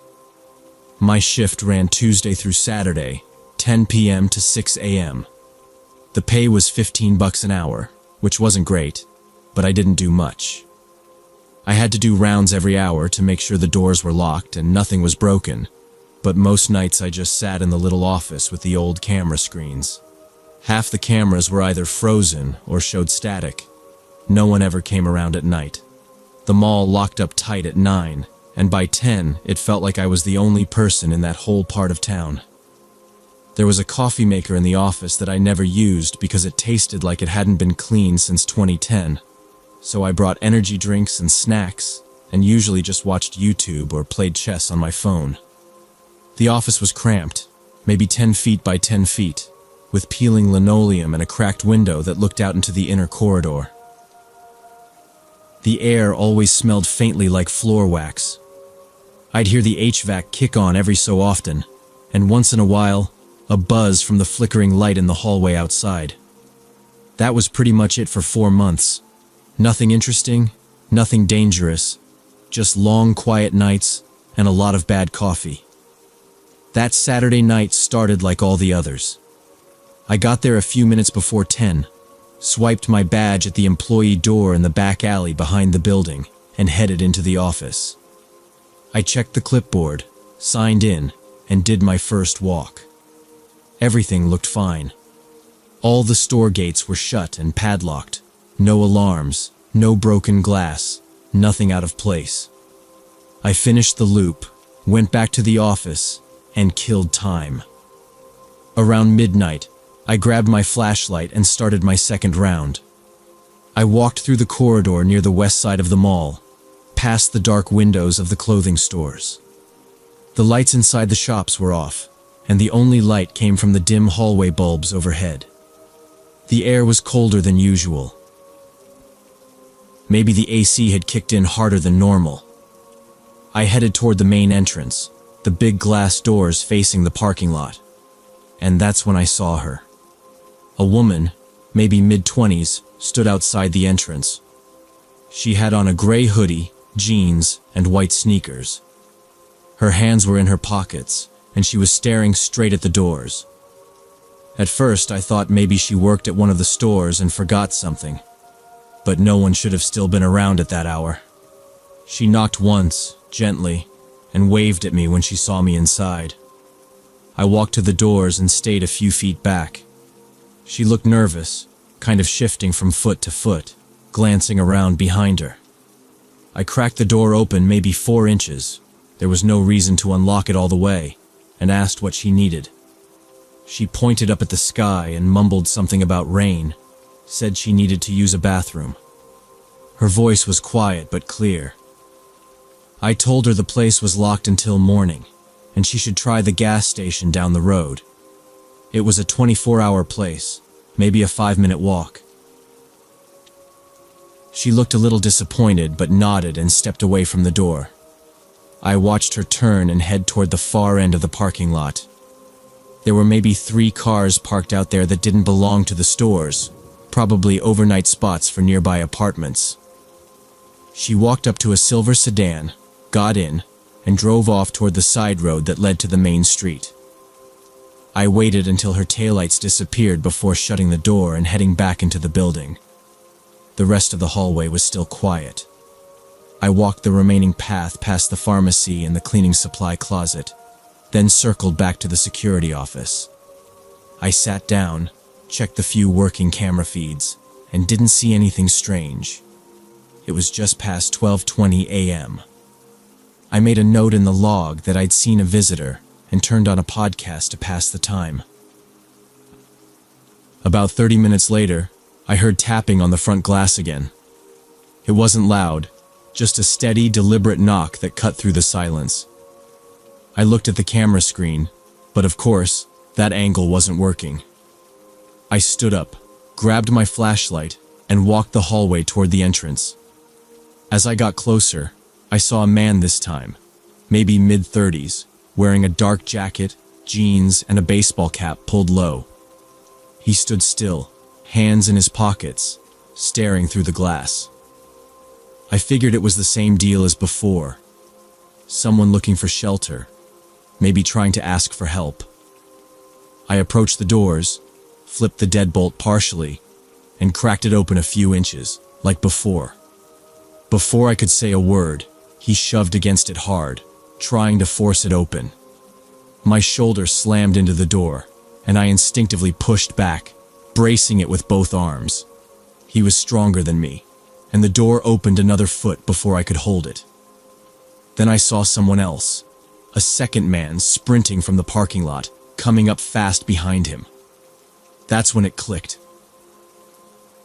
This wasn't someone lost or homeless or needing help. This was something else. I let go of the door and jumped back as it swung wide. Both men stumbled inside. The first guy looked around fast, scanning the corridor. The second one didn't waste time. He turned and ran down the hallway toward the pharmacy side of the mall, moving quick and low, like he knew where he was going. I raised my hands and stepped back toward the wall, trying to keep some distance. "I'm calling the cops," I said. My voice came out too fast, too light. The man in the jacket looked at me, calm but sharp. "Don't do anything stupid," he said. "Just stay cool. We're not here for you." He walked backwards slowly, keeping his eyes on me as he moved toward the central corridor where the clothing shops were. "We're just taking a few things. Don't try to be a hero." I nodded, not saying anything. I kept my hands up, palms forward, and started backing toward the security office. I didn't know if they had weapons, and I wasn't about to find out. I turned into the office, grabbed my phone from the desk, and ran straight to the back door. I yanked it open, sprinted down the short hallway, and pushed out into the night. Once I was in the alley behind the building, I ducked behind my car and hit 911. My hands were shaking a little, but I got the words out. I told the dispatcher there were 2 men inside the mall, likely armed, breaking into stores. I gave them the address and told them I was outside in the back lot near the dumpster. She told me to stay put and keep low. I didn't need to be told twice. About 5 minutes later, I saw headlights from the far end of the alley. First one cruiser, then 3 more pulling up fast and quiet. Officers spilled out, some in plain clothes, some with rifles drawn. One of them spotted me crouched by my car and signaled for me to stay down. They didn't waste time. They moved in fast, fanned out around the building, and disappeared through both the front and back entrances. It didn't take long. Less than 10 minutes later, they brought the 2 guys out in cuffs. One had a cut on his cheek, probably from broken glass. The other was yelling about how it was all a misunderstanding. The woman from earlier that night, same hoodie, same jeans, was pulled from the silver sedan parked near the edge of the lot. She didn't resist, just stared straight ahead as they put her in the back of the car. An officer came over to me, asked if I was okay. I said yeah, just rattled. He took my statement and told me I'd done the right thing. Said they'd caught both men trying to pry open the pharmacy door with a crowbar. One had a backpack half full of pills already. The woman was their lookout. She'd been sent in earlier to test if I'd unlock the door, see if I'd let someone in. He said they'd probably been watching the place for days, timing my patrols, seeing if anyone else worked the shift. I told him I wasn't armed, didn't have anything but a flashlight. He nodded and said that was good. No sense trying to fight guys like that, he said. You got out, got help. That's what matters. The mall stayed shut down the rest of that weekend. Monday morning, I got a call from the property manager. He said they were upgrading the cameras, installing a second guard for weekend nights, and thanked me for staying calm under pressure. I didn't really feel like I'd done anything special. I just didn't want to die over a strip mall pharmacy. After that, things changed. I kept working there for another month, but I never relaxed again. I always kept my keys in my hand, always parked close to the exit. They never caught anyone else trying anything, but I knew how easily it could have gone wrong. If I'd opened the door a little wider, if I'd hesitated to run, if I'd tried to play hero. Sometimes, doing your job means knowing when to leave it behind and call for backup. That night taught me that. I still do security, but I never work alone anymore.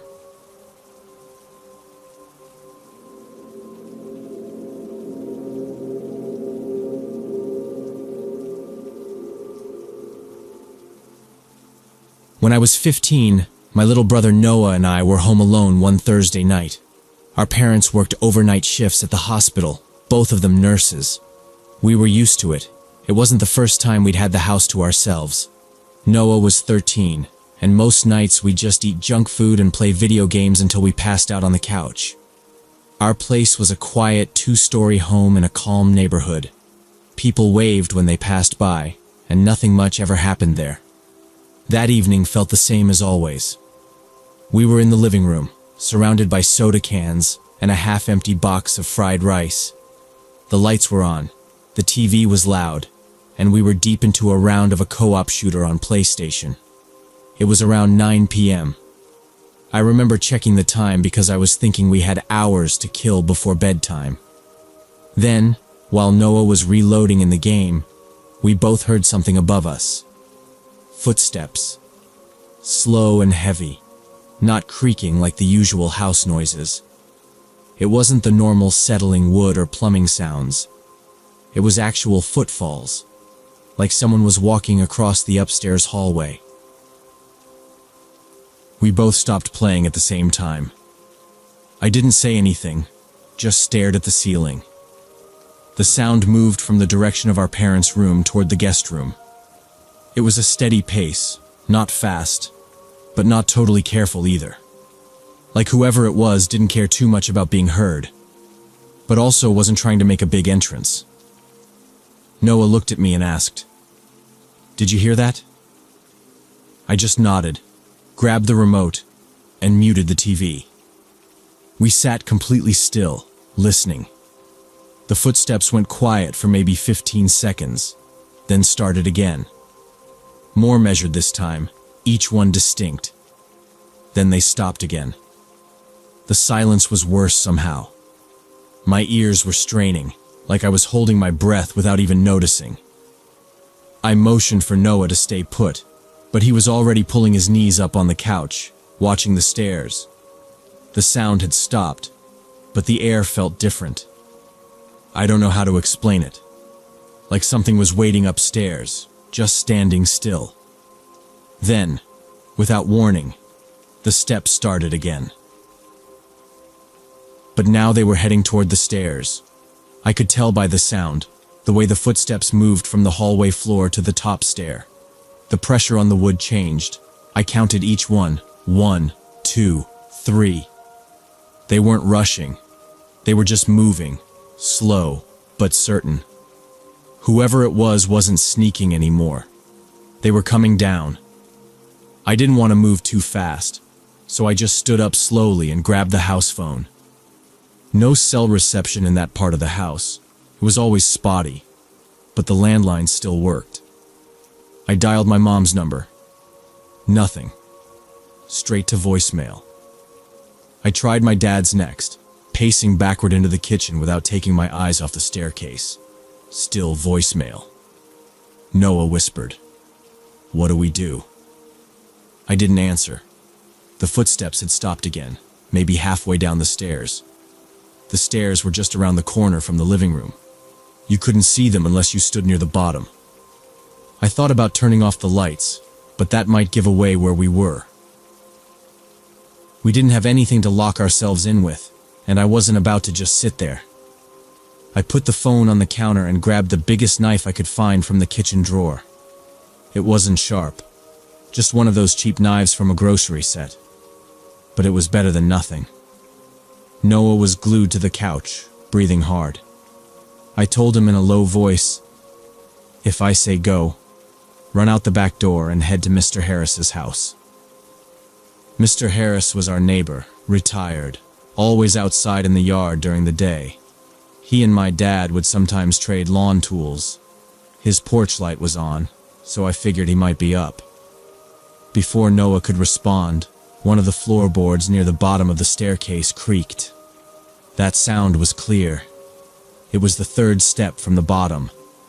I knew because that step always made a different noise when we stepped on it.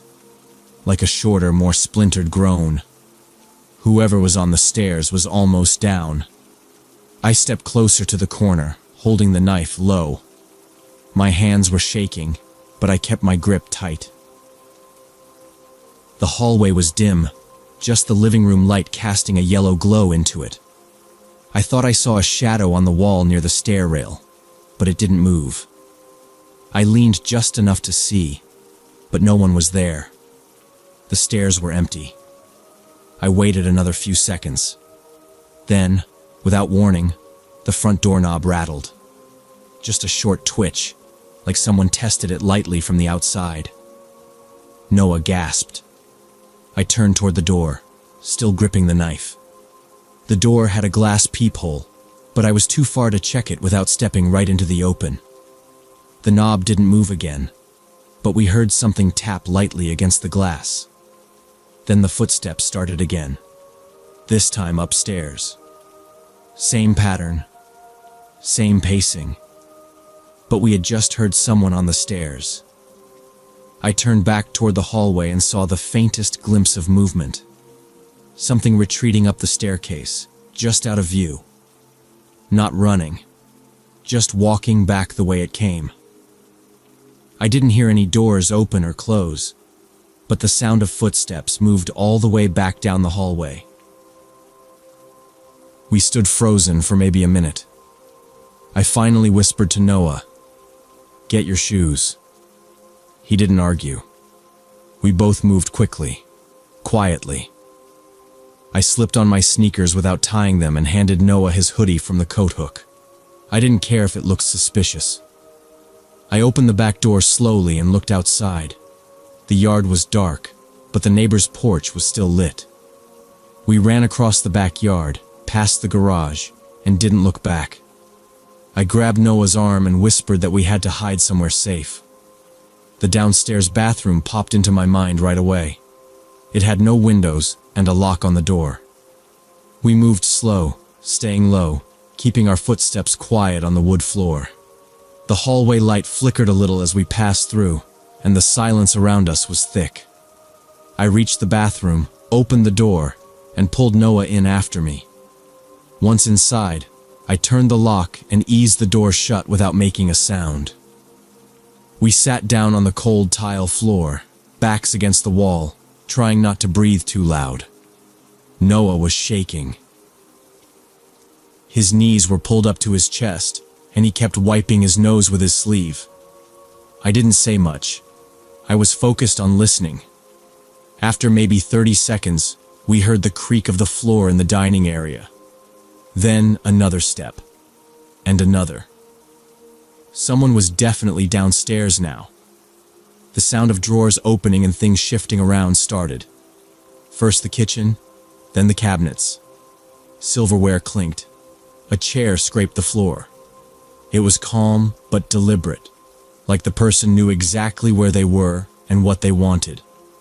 Not panicked, just steady. My chest felt tight. This wasn't someone confused or lost. This was someone who'd done this before. I reached into my pocket and pulled out my phone. My hand was sweaty, and it almost slipped. I dialed 911 and held the phone to my ear, whispering as quietly as I could. The dispatcher answered quickly. I told her there was someone in our house. I kept my voice low and explained that my little brother and I were hiding in the bathroom, that we heard someone moving around downstairs. She asked for our address, which I gave her, and then she said officers were on the way. She told me to stay on the line and to keep quiet and hidden. I nodded even though she couldn't see me. The noise from outside the bathroom changed again. The footsteps moved back into the living room. Something fell. Sounded like a remote, or maybe the game controller. I heard the static from the TV change, like someone had picked up the controller and pressed something. Then the volume went up suddenly. Maybe he hit the remote by accident. Noah looked at me, eyes wide. I shook my head, signaling him to stay silent. He wiped his face and nodded. I held him close with one arm and kept the phone pressed to my ear with the other. The operator kept talking in a soft voice, telling me officers were only a couple of minutes away and not to do anything unless we were in immediate danger. I didn't speak anymore. I just listened. To her and to the sounds outside the bathroom. The person was still in the living room, moving things, shifting around. I heard a thump. Something else fell. Then it got quiet again. That silence stretched too long. No movement, no creaking floor, just the TV buzzing in the background. Then, in the distance, faint at first, I heard sirens. They got louder quick. Real loud. Then suddenly the footsteps started again, but this time fast. Running. Toward the back of the house. There was a slam, loud and final, like a door being thrown shut hard. Maybe the back door, maybe the garage. I didn't know for sure. 2 minutes later, we heard loud knocking on the front door. I told the 911 operator we heard police. She said it was safe to come out if we were sure it was them. I opened the bathroom door slowly, listening, then peeked around the hallway corner. Through the front window, I saw 2 officers on the porch. We stepped out and opened the front door. One of the officers told us to wait outside on the porch while they cleared the house. We stood in the cold air, both of us still in socks. I could hear my own heartbeat. A neighbor from across the street came outside, staring toward us with a phone in her hand. About 10 minutes later, an officer came back out and told us they found the back kitchen door had been forced open. The lock had been pried off with something metal, maybe a crowbar. He said the intruder had taken off through the yard.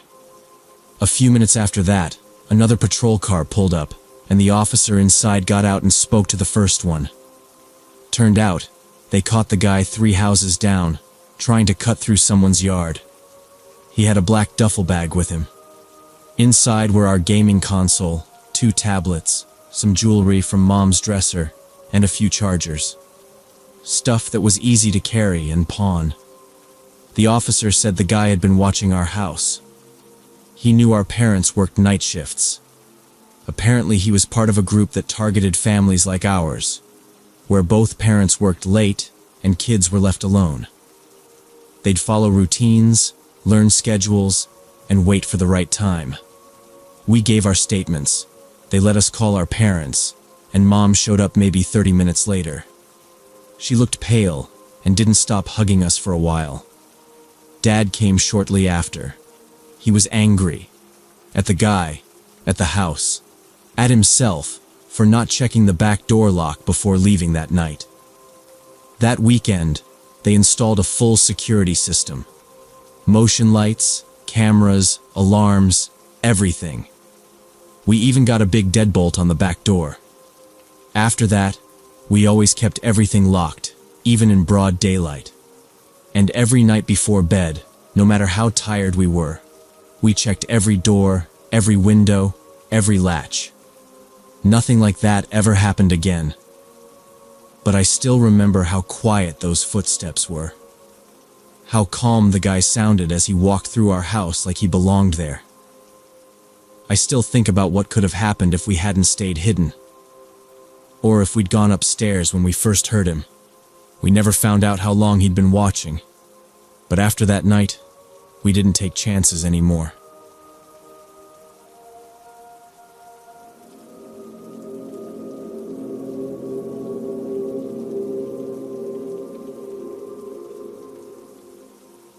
When I was a sophomore at the University of Oregon, I added an astronomy lab class for extra credit. It met once a week, every Thursday night, at River Valley Park. The class started at 9 p.m. and ran for about 2 hours. There were 30 of us total, and the university arranged a shuttle to take us from campus to the park. I'd never done stargazing with real telescopes before, so I was looking forward to it. We arrived just after dark, and the professor and a couple of assistants were already setting up the telescopes in a clearing near the parking lot. There was a big grassy field surrounded by tall pine trees, and the sky was perfectly clear that night. The professor gave a short intro while the rest of us grabbed notebooks and found spots across the field. Some students grouped together, chatting and laughing, while others focused on their assignments.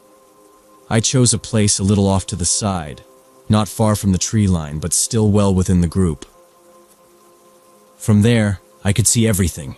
The equipment, the professor, the other students moving around with red flashlights. It felt relaxed and safe, like any well-organized school event. The professor pointed out a few constellations, and then we were free to explore on our own. I sat cross-legged on the grass with my notebook, trying to match star patterns to the sheet he'd handed out.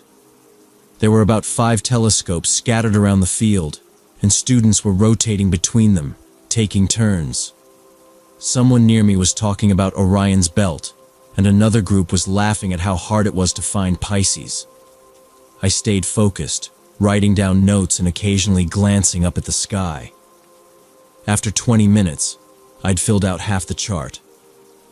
I liked the quiet and the dark and being slightly apart from everyone. It made it easier to think. At some point, I looked up from my notebook and saw a man standing just beyond the edge of the trees. He was about 50 yards away, right at the line where the field ended and the forest started. He wasn't looking at the stars. He was watching us. Just standing there, arms by his sides, like he didn't care if we noticed. He looked older, maybe in his 50s, and wore jeans and a jacket. Nothing unusual, really, but something about how still he was made me hesitate. I assumed he worked for the park or lived nearby and was just curious about the crowd. A bunch of college kids with expensive equipment would probably look strange from a distance.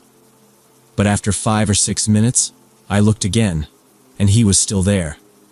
Not closer, not farther, just at a new angle along the tree line. Like he'd moved a little to keep a better view. He wasn't holding a phone or binoculars. He didn't have a dog or anything with him. He was just watching. I checked if anyone else had noticed, but most people were too busy switching telescopes or comparing notes.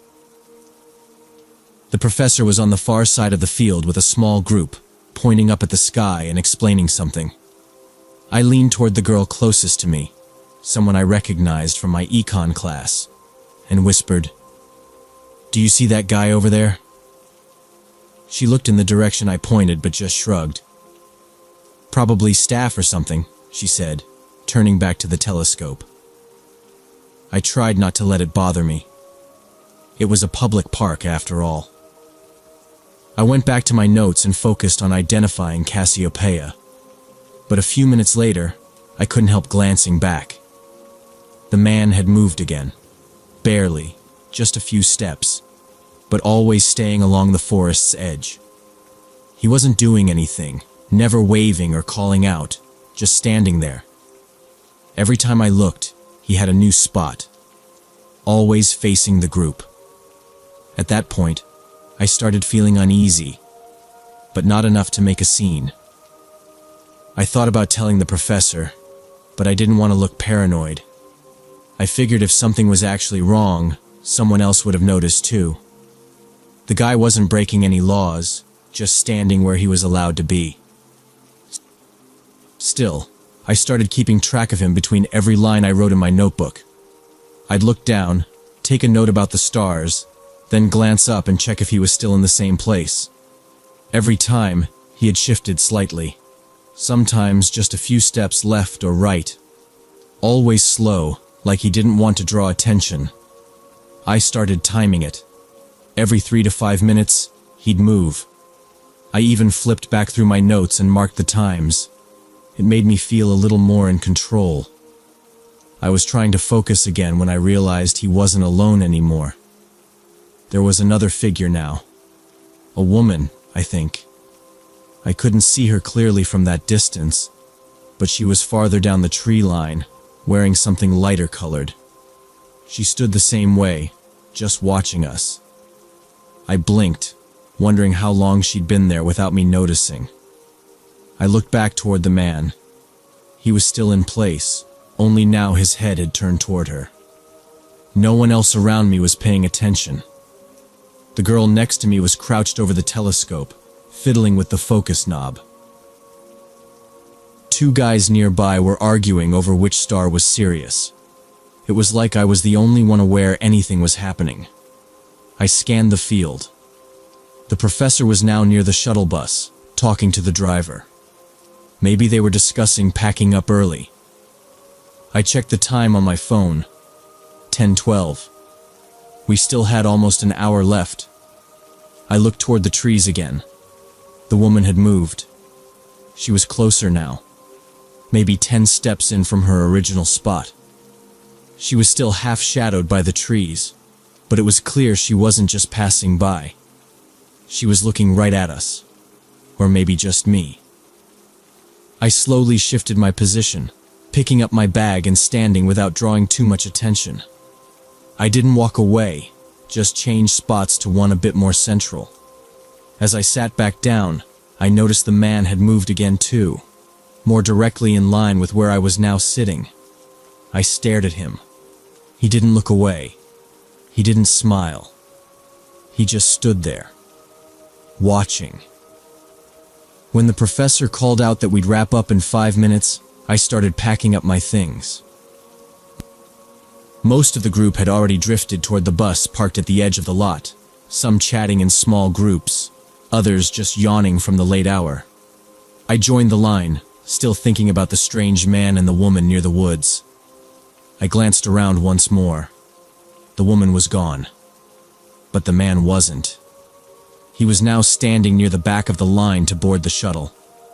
He blended in like he'd always been there, standing silently, not talking to anyone.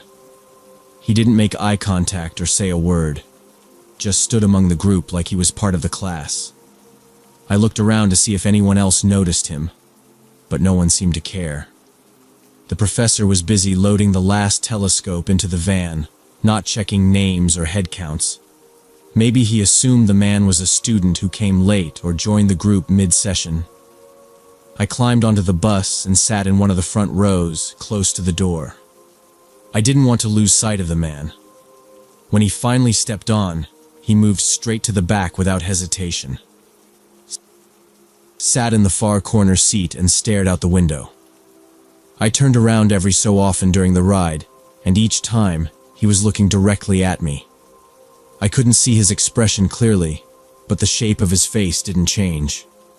He didn't blink or look away. Not once. My stomach knotted up. I kept thinking maybe I was overreacting, that maybe he really was someone from the class. But he had no notebook, no backpack, no flashlight. He didn't speak to a single person. When we finally reached campus, I waited until the bus was mostly empty before I stood. I figured if he wanted to go somewhere else, this would be his chance to get off in a different direction. But when I stepped out, I heard his boots hit the pavement behind me. He walked slowly. I didn't turn around. I didn't want to let him know I was watching, but I could hear his steps, always about 50 feet back. Not close enough to seem aggressive, but not far enough to ignore. I crossed the main quad, past the cafeteria building, and kept heading toward Clark Hall. The sidewalks were mostly empty. A few students stood smoking near the library, and I passed them without saying anything. I tried to act like nothing was wrong. I walked faster, stepping hard and steady, not wanting to break into a full run. Clark Hall wasn't far now. I reached into my hoodie pocket, felt my key card, and gripped it tightly. I didn't look back. I didn't want to see him too close. When I reached the entrance, I pulled the door open and slipped inside quickly, letting it close behind me without holding it. Then I sprinted up the stairs, skipping every other step until I hit the 3rd floor. I rushed into my room and slammed the door, locking it. I dropped my bag and ran straight to the window. My room faced the small courtyard out front. I pushed the curtain aside and looked down. He was there, standing just outside the door I'd come through, facing the building. He tried the main handle, then moved to the side doors, pulled each one slowly, testing them. Then he stepped into the bushes along the edge of the courtyard, crouched down low, and stayed there, just watching. I stood frozen, staring. He didn't move for minutes, just waited. I grabbed my phone and called campus security. The dispatcher kept asking me to repeat what I saw. I gave them my building and room number and told them he was still outside. I stayed on the line. But by the time the officer got there 20 minutes later, the man was gone. They searched around the courtyard, checked the doors, even walked the building perimeter. Nothing. They asked me for a description, and I gave the best I could. Middle-aged, tall, thin, wearing jeans and a jacket, no facial hair, no visible backpack or phone. They told me they'd log the report and increase patrols, but said without a clearer photo or a name, there wasn't much else they could do. I thanked them, even though I didn't feel much better. That night, I didn't sleep. My roommate came back late from her friend's dorm, and I asked her to walk with me to class the next day. She didn't ask too many questions, just nodded and stayed close. I did that for the next week.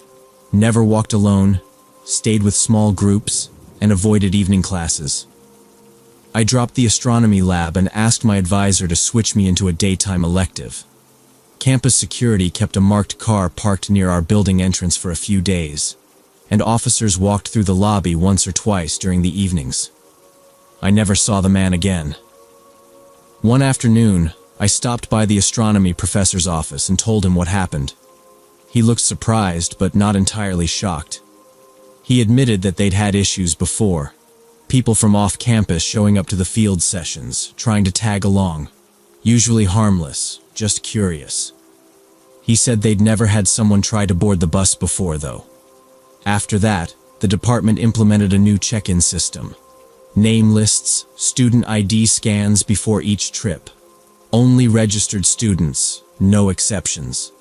I never found out who the man was or why he followed me. All I know is, if I hadn't trusted that feeling early on, if I hadn't noticed him near the trees or paid attention on the bus, things could have ended differently. He didn't act crazy. He didn't shout or chase me. He just stayed close enough to track, moved when I moved, and watched everything. After that, I changed how I walked around campus. I kept my head up, checked behind me more often, and always stayed near groups when I could. I stopped assuming school events were automatically safe, especially off-campus ones. It wasn't a dramatic ending, but it was enough.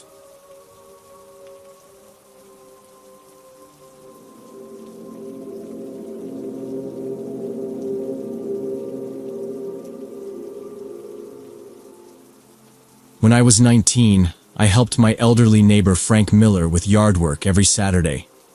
He lived alone in this 2-story house just outside Portland. The place was kind of run down but clean. You could tell he cared about it. His wife had died a couple years earlier, and since then, he just lived there quietly with his routines. He was in his late 70s, slow-moving but sharp, and always had a fresh pot of coffee going by the time I showed up. The first time I helped, he insisted on paying me $20 an hour, which was more than fair. I mostly pulled weeds, trimmed bushes, and swept the walkways. Nothing too hard. While I worked, he'd sit in a faded plastic chair on the porch and talk. He liked to share old stories, mostly about his days in the Navy and working at the docks. I didn't mind. He was easy to talk to, and I didn't have a lot going on that summer anyway. This had been going on for over 6 months. Same schedule every week. I'd get there by 8, start in the front yard, then move around to the back. Sometimes he'd bring me lemonade or hand me a little extra cash, just because. We never talked about anything too personal. I never saw any family come by, but he never seemed lonely. He said he liked the quiet. His house sat on a small rise at the end of a dead-end street. One side of it was lined with tall hedges. The other looked out onto an empty field with overgrown grass and a few scraggly trees. No fences. Just openness. The neighbors were spread out, and most of the houses looked like his. Old, plain, lived in. That Saturday started like any other. I had my gloves in my backpack, a bottle of water, and I pulled up around 7:55. The sun was already out, and everything looked normal until I got to the front steps. The door was wide open. Not just unlocked, wide open. That had never happened before. Frank was kind of obsessive about locking up, even when he was home. The porch light was off, the curtains drawn back like usual, and the TV was on inside. I could hear the low hum of some game show, maybe Wheel of Fortune. I called out, "Frank?" But there was no answer. I stepped onto the porch and leaned in. "Frank, it's me." Still nothing. I figured maybe he didn't hear me. He was a little hard of hearing, especially in the mornings. I knocked gently, waited, and then stepped inside. I didn't want to barge in, but something felt off. The living room looked the same as always. Recliner pointed at the TV, stack of newspapers by the side table, coffee mug with a little steam still curling from the top. He must have poured it not long before I got there. The hallway light was on. The place smelled like toast and his usual cologne, something strong and old-fashioned. Everything looked untouched. His car keys were on the kitchen counter, sitting on top of the mail like always. His wallet was out on the dining table, folded shut next to a half-finished crossword. There were no signs of a struggle, no mess, nothing broken. I called out again, louder this time, and started walking through the house. Bedroom, bed made, slippers by the edge, Closet doors closed. Bathroom. Towels neatly folded. Medicine bottles lined up on the counter. I checked the guest room, then the small laundry room off the back. Every light switch I flicked showed a clean room, just like he'd left it yesterday. I stepped out onto the back porch, which faced the empty field. The wooden steps creaked under my weight. The yard looked fine. Lawn freshly mowed from last weekend, tools in the shed where I left them. The back gate hung open just slightly, swinging with the breeze. That was odd. Frank never left the gate open. I stood there a minute, trying to make sense of it. No coat missing from the rack, no shoes gone from the mat. I walked back into the kitchen and grabbed my phone. I thought about calling him, but the sound of his ringtone would have come from somewhere nearby. I stood still and listened. Nothing but the game show echoing from the living room. I went back through the house again, slower this time. Opened every closet, checked under the bed, even pulled open the basement door. It was dark and musty down there, mostly full of storage bins and old tools. I didn't go down, just called out once and listened. Nothing. I started walking around the outside of the house, thinking maybe he'd gone to talk to a neighbor and forgot the door. But nobody was outside. I looked up and down the street. No movement in any of the yards. I tried calling his name again, louder, more urgent. I even went next door and knocked, but no one answered there either. By the time I circled back to the front yard, I was getting a little uneasy. Everything looked so normal. Too normal. It didn't feel like he left in a rush, but more like he'd just vanished. I pulled out my phone and checked the time. 8:16. I sent him a quick text. "Hey Frank, I'm here. You okay?" I stood there staring at the screen, hoping I'd hear a ding from inside. Nothing. I walked back inside, turned the TV off, and stood in the silence. Then I saw something I'd missed before.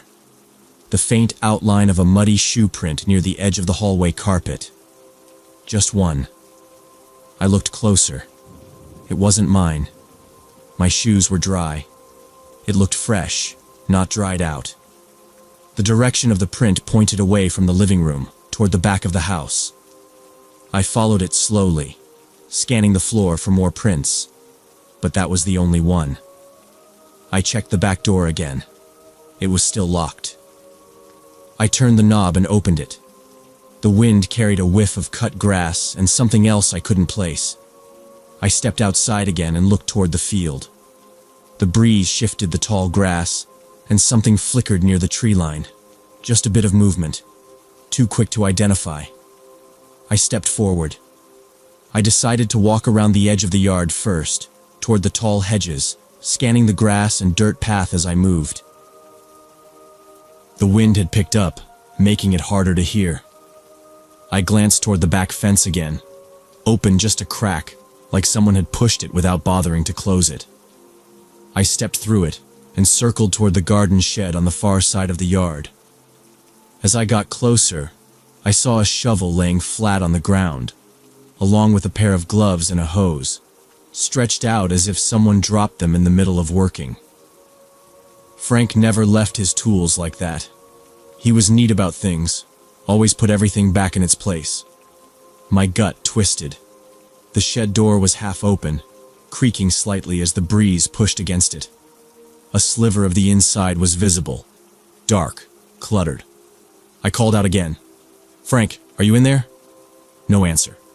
I stepped closer, slowly, the dirt soft under my shoes. Just before I reached the door, I paused. There was a faint sound. Not loud, not clear. It could have been a groan, maybe words. I leaned in, holding my breath. Then I heard it again, muffled, low, like someone trying to talk through fabric or with something over their mouth. My heart jumped. I backed away from the shed, my eyes locked on the doorway.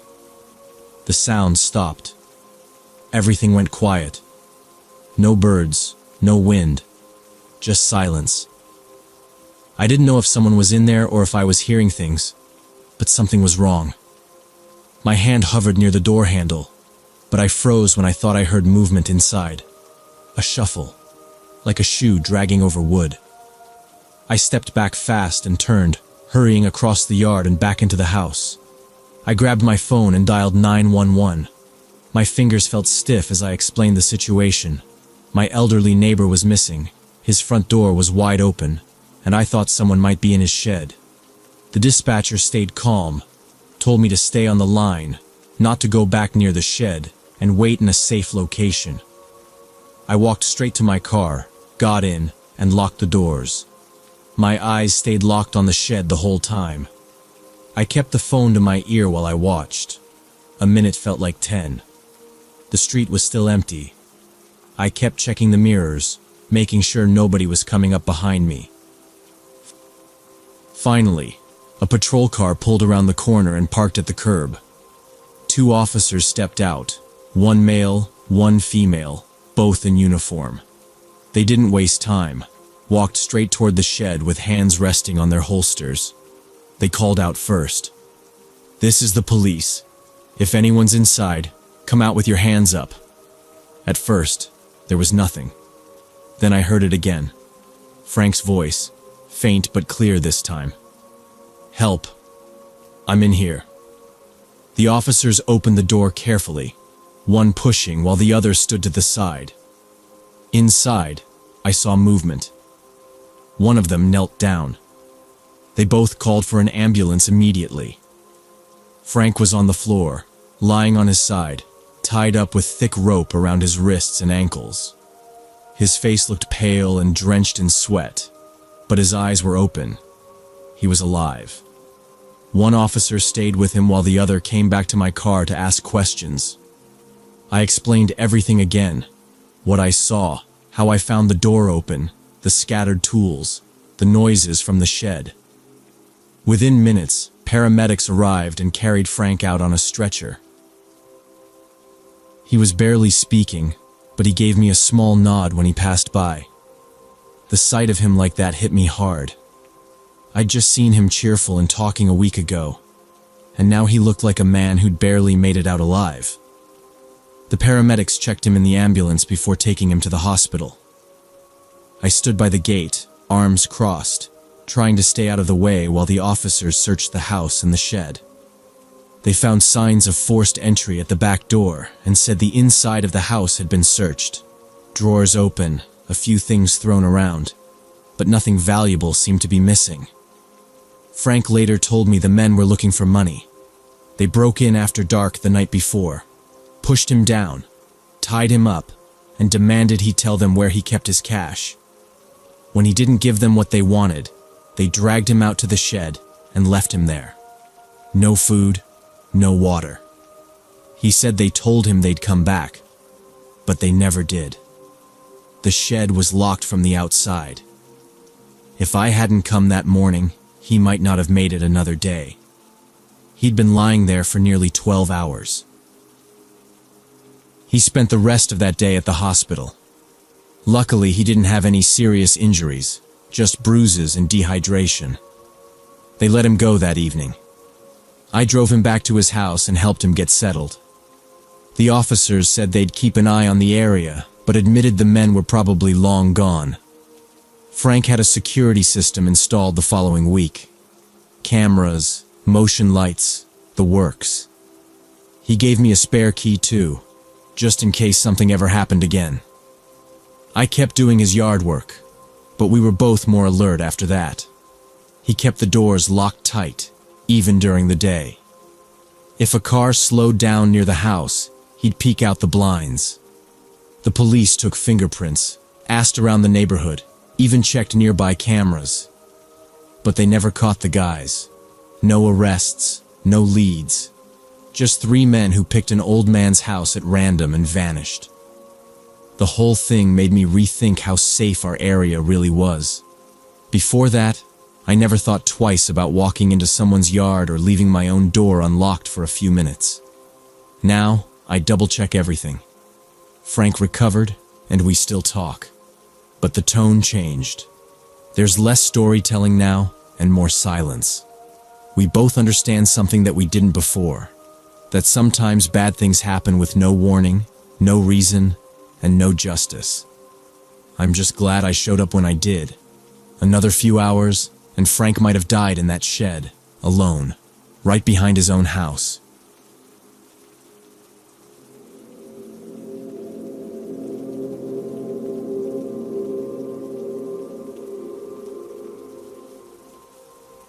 So last summer, 6 of us from college planned a camping trip in Oregon National Forest. It was meant to be a chill weekend to get away from classes and exams. We'd been talking about it for months, checking maps, splitting up gear, arguing about food. In the end, we picked a quiet area about 5 miles from the nearest road. There was a small clearing with enough space for 3 tents, a fire pit someone had used before, and a stream nearby for water. It felt remote, but not dangerous. We got there around noon on Friday. The weather was clear, a little warm but breezy. We set up the tents and a small tarp between 2 trees for shade. Everyone was in good spirits. That first day was easy. We hiked a short trail, made sandwiches, played cards, and built a fire as the sun went down. It was textbook camping. After dinner, 4 of the others, Jake, Leo, Rachel, and Micah, started talking about a music festival that was happening in the nearest town that night. It was about an hour's drive from where we'd parked. They decided they wanted to go. I wasn't really interested in festivals or loud music, and Amy didn't want to go either. She and Jake had hiked hard earlier, and she looked tired. So the 2 of us stayed behind. They left around 7 in Jake's car. The trail back to the parking area took about 30 minutes, and from there it was another hour of back roads. We figured they'd be gone until well after midnight. Amy and I sat near the fire, threw on more wood, and talked a little. It was getting dark fast. There were no other campers nearby. We hadn't seen anyone since arriving. Amy brought out a small flashlight and clipped it to the tent flap, so we'd have light without needing to keep the fire huge. We were talking about classes, how stressful finals had been. Then she stopped mid-sentence. Her head turned a bit, like she was trying to focus on something. I looked up from the fire but didn't hear anything. "Did you hear that?" she asked. "No," I said. "What was it?" She didn't answer right away. Just stared into the trees behind our tents.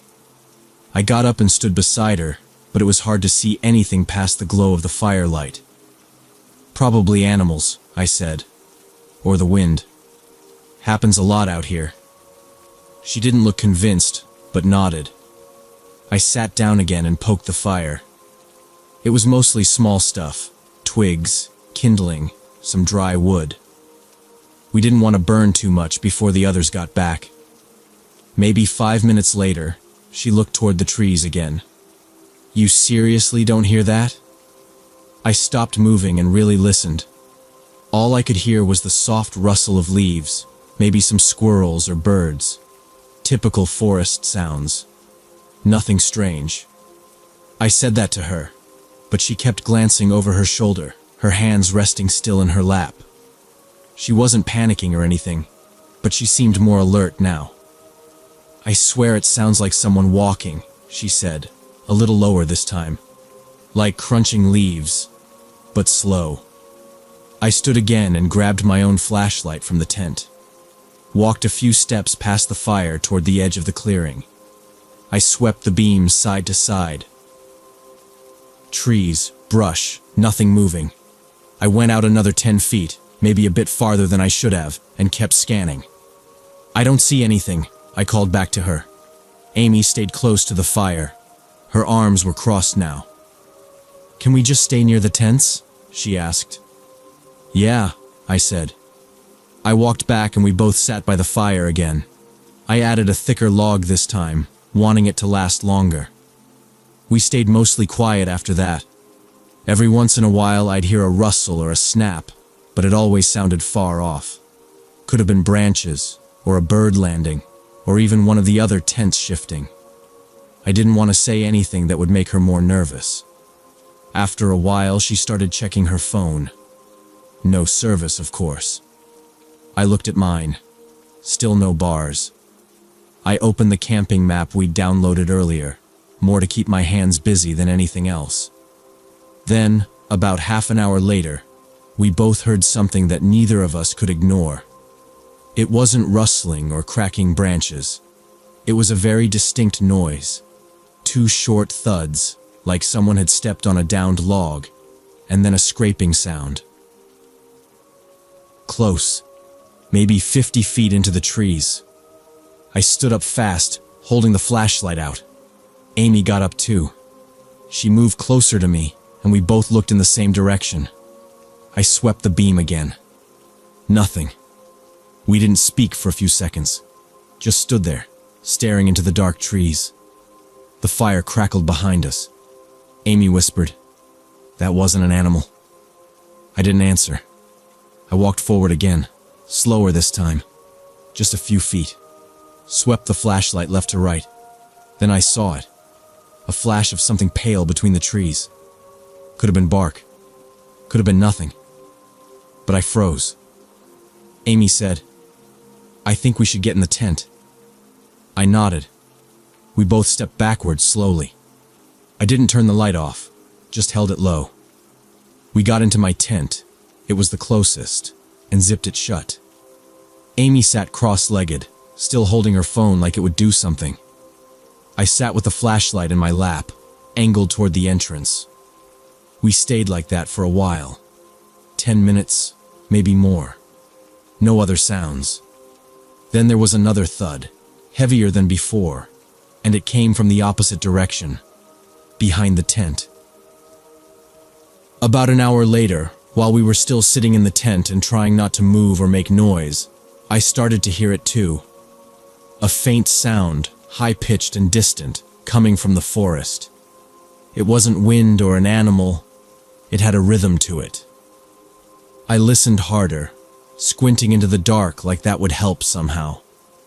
It reminded me of music, the kind you hear from an old amusement park or a kid's toy. Repetitive and electronic, with a simple melody that looped again and again. Amy grabbed my arm. "You hear it now, right?" I didn't say anything at first, just nodded. The sound was coming from the same direction as that earlier noise, the side of the forest where we'd seen that flash of something pale. It didn't move around like a person walking or like an animal. It just stayed in one place, steady and weirdly clear. We both stayed frozen for the next few minutes, listening. The music didn't change. No rise or fall in volume, just a constant loop of that same tinny tune, like it was playing from some broken speaker deep in the woods. It didn't make sense. We were miles from town, surrounded by hills and trees. No cars, no houses, no campsites nearby. I tried to explain it anyway. Maybe the sound was carrying from the music festival. Maybe someone nearby had brought a Bluetooth speaker or something stupid like that. Amy didn't respond. She just stared at the tent wall, like she was trying to look through it. The music kept going for a few more minutes, then slowly faded until we couldn't hear it anymore. We waited. 10 minutes, 15, nothing else. The forest went back to normal, quiet, still, like the air was holding its breath. I unzipped the tent flap a couple inches and looked out with the flashlight. The fire had burned down to glowing coals. The trees stood still, black and endless. I didn't see anything. The music came back around midnight. This time it was louder, clearer. Same melody, but sharper. Like it was closer now. The notes hit harder. Like whatever was playing, it had been turned up. I sat bolt upright and switched on the flashlight again. Amy was already sitting up, arms wrapped around her knees. The tune sounded almost playful, like something meant for children. But in the middle of the woods, at night, it felt completely wrong. I opened the tent and stepped outside. The air was cold now. I moved toward the edge of the clearing, shining the light through the trees. It was useless. The light bounced off trunks and leaves, but nothing reflected back. No movement. I turned back toward the tent and the music cut off. Instantly. 1 second it was there, the next it was gone. No fade out. No interruption. Just gone. That was it for me. I walked back fast and said, "We're leaving. Now." Amy didn't argue. We started tearing down the tents without speaking. No folding or rolling. Just grabbing everything and stuffing it into bags. We left some stuff behind. Cheap folding chairs, an old tarp. But I didn't care. We just wanted to go.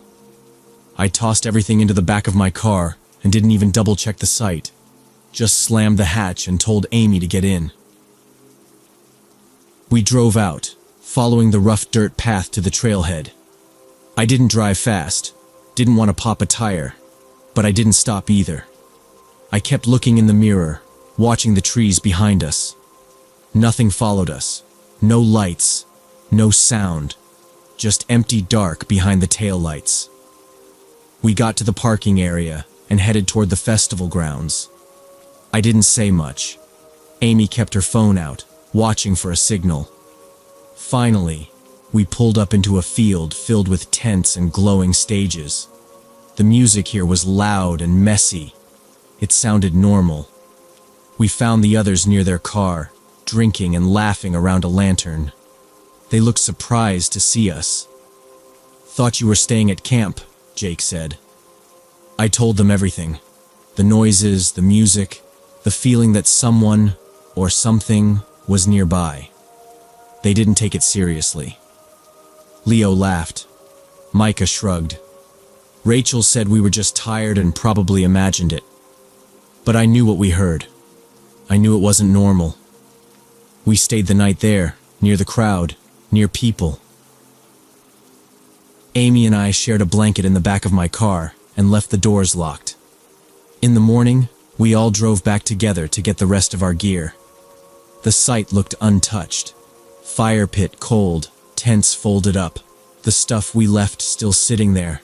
No tracks, no trash, no signs anyone had been near it. We didn't hear any music that day. No weird sounds, no movement in the woods. We packed the rest of our things and left quickly. No one joked this time. We never figured it out. Never found a speaker. Never saw anyone. Amy and I didn't talk much on the ride back to campus, but before we split up, she said, "We did the right thing leaving." I agreed. Sometimes not knowing is worse than any answer. Because if there's no answer, you can't fight it, can't explain it, can't prepare for it. It just waits in the dark, quiet, until the next person doesn't listen to that first bad feeling. I don't camp anymore.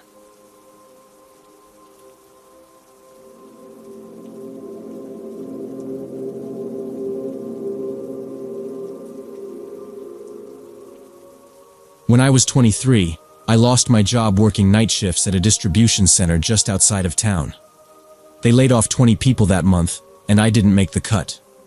I had no savings left after paying off some medical bills, and within 2 weeks, I couldn't keep up with rent. My roommate moved out the same week to live with his girlfriend, and the landlord wasn't interested in giving me more time. I packed my stuff into my old Toyota and left before sunrise. I didn't want the neighbors watching me load trash bags full of clothes and canned food into the back seat. I drove to a state park about 40 minutes outside the city.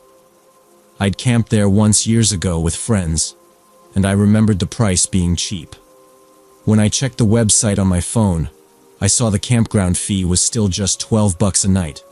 No deposit, no credit check. You could pay in cash at the office or use the self-pay drop box at the entrance. I figured I'd stay for a few days while applying to jobs and maybe get back on my feet. I set up my tent in one of the less busy loops, closer to the tree line and farther from the playgrounds and RVs. It wasn't bad.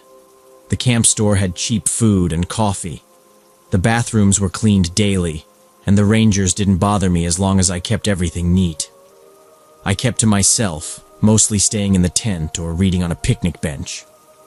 During the day, I'd go into town and use the library Wi-Fi to search for work and charge my phone. I applied to warehouse jobs, janitorial stuff, gas stations, anything that would hire fast. The other campers were mostly families with kids and older couples with trailers. They'd show up Friday evening, stay for the weekend, then leave by Sunday night. Sometimes I saw solo hikers or cyclists passing through. A few of them nodded or said hi, but no one tried to talk much. I liked it that way. The rangers knew I was staying longer than usual, but as long as I paid each night and didn't cause problems, they didn't say anything. I was careful to keep my tent zipped when I left, kept my trash bagged up, and didn't make noise after dark. By the second week, I had a little routine. Wake up early, quick rinse in the shower house, drive into town, apply for jobs, eat lunch from the dollar store, and come back to camp around 5. Sometimes I'd read or just walk around the park trails before it got dark. My body started to adjust to sleeping on a sleeping pad, and I didn't mind the quiet nights. One night, it started raining around 6. Not a drizzle, full-on sheets of rain. I'd gotten back just before it started, so my tent was still dry inside. I had some chili in a can and ate it cold, sitting inside my tent with the lantern on. I listened to the rain hit the nylon overhead, and it was kind of calming. The sound of rain and wind in the trees above was steady, almost rhythmic. After a while, I got into my sleeping bag and turned off the lantern. I was almost asleep when I heard the crunch of footsteps on wet gravel. At first, I didn't think much of it. The campground had a few dozen people, and maybe someone was walking to the bathroom or getting something from their car. I waited, holding still, listening to see if they'd pass by. The steps stopped near my tent. I couldn't see anything. The rainfly was zipped up, and the mesh window didn't face the trail. I sat up and held my breath. The sound didn't come back for a while. I told myself it was just someone walking their dog or a kid who got turned around in the dark. Maybe they stopped to tie their shoe or figure out which trail loop they were on. It didn't make sense to panic over one sound. Still, I stayed sitting up for a bit, listening. After about 5 minutes, I laid back down. The rain kept going, and I pulled my sleeping bag tighter, trying to forget the noise. But just as I started to doze again, I heard the steps a second time. This time they were slower, more deliberate, like someone pacing just beyond the edge of the tent. I stayed still and tried to guess the direction. Sounded like the person was circling to the back of my tent. I didn't have anything to defend myself with, just a folding knife in my backpack and a flashlight. I slowly unzipped the side pouch, grabbed the flashlight, and clicked it on without unzipping the tent. The sound stopped again, like whoever it was heard me move. I waited. Nothing happened for maybe 30 seconds. Then I heard the tiniest rustle, like a jacket brushing against wet leaves. The noise was right outside my tent now. I held the flashlight like a weapon, hand shaking slightly, and waited for a zipper sound or someone speaking, but it didn't come. Eventually, the steps faded away. No running, just soft footsteps going back the way they came. I kept listening for another minute, then finally reached for my backpack, pulled it inside the sleeping bag, and held it close. I didn't sleep the rest of the night. I was in that blurry state between sleep and wake when I heard the tent zipper. At first, I thought it was part of a dream, maybe the sound of the rain changing. But then I felt cold air hit my face. Not just a breeze, but a steady stream of wet air coming through an open flap. I opened my eyes, still groggy, and realized the tent was unzipping from the outside. It wasn't a slow tug. Someone was deliberately pulling it down. It wasn't a ranger either. They always called out or used flashlights. I started to sit up, confused, but then I felt it. Fingers wrapping around my ankle. A rough hand clamped down and yanked hard. My legs were still inside the sleeping bag, so I couldn't kick properly. I shouted, loud, trying to make it clear I was awake and aware, but the person didn't stop. My body slid toward the tent opening, the wet ground soaking through the bottom of the bag. The sound of the rain was drowned out by the dragging, rustling tarp and my own panicked yelling. I twisted and pulled, but the grip was locked on tight.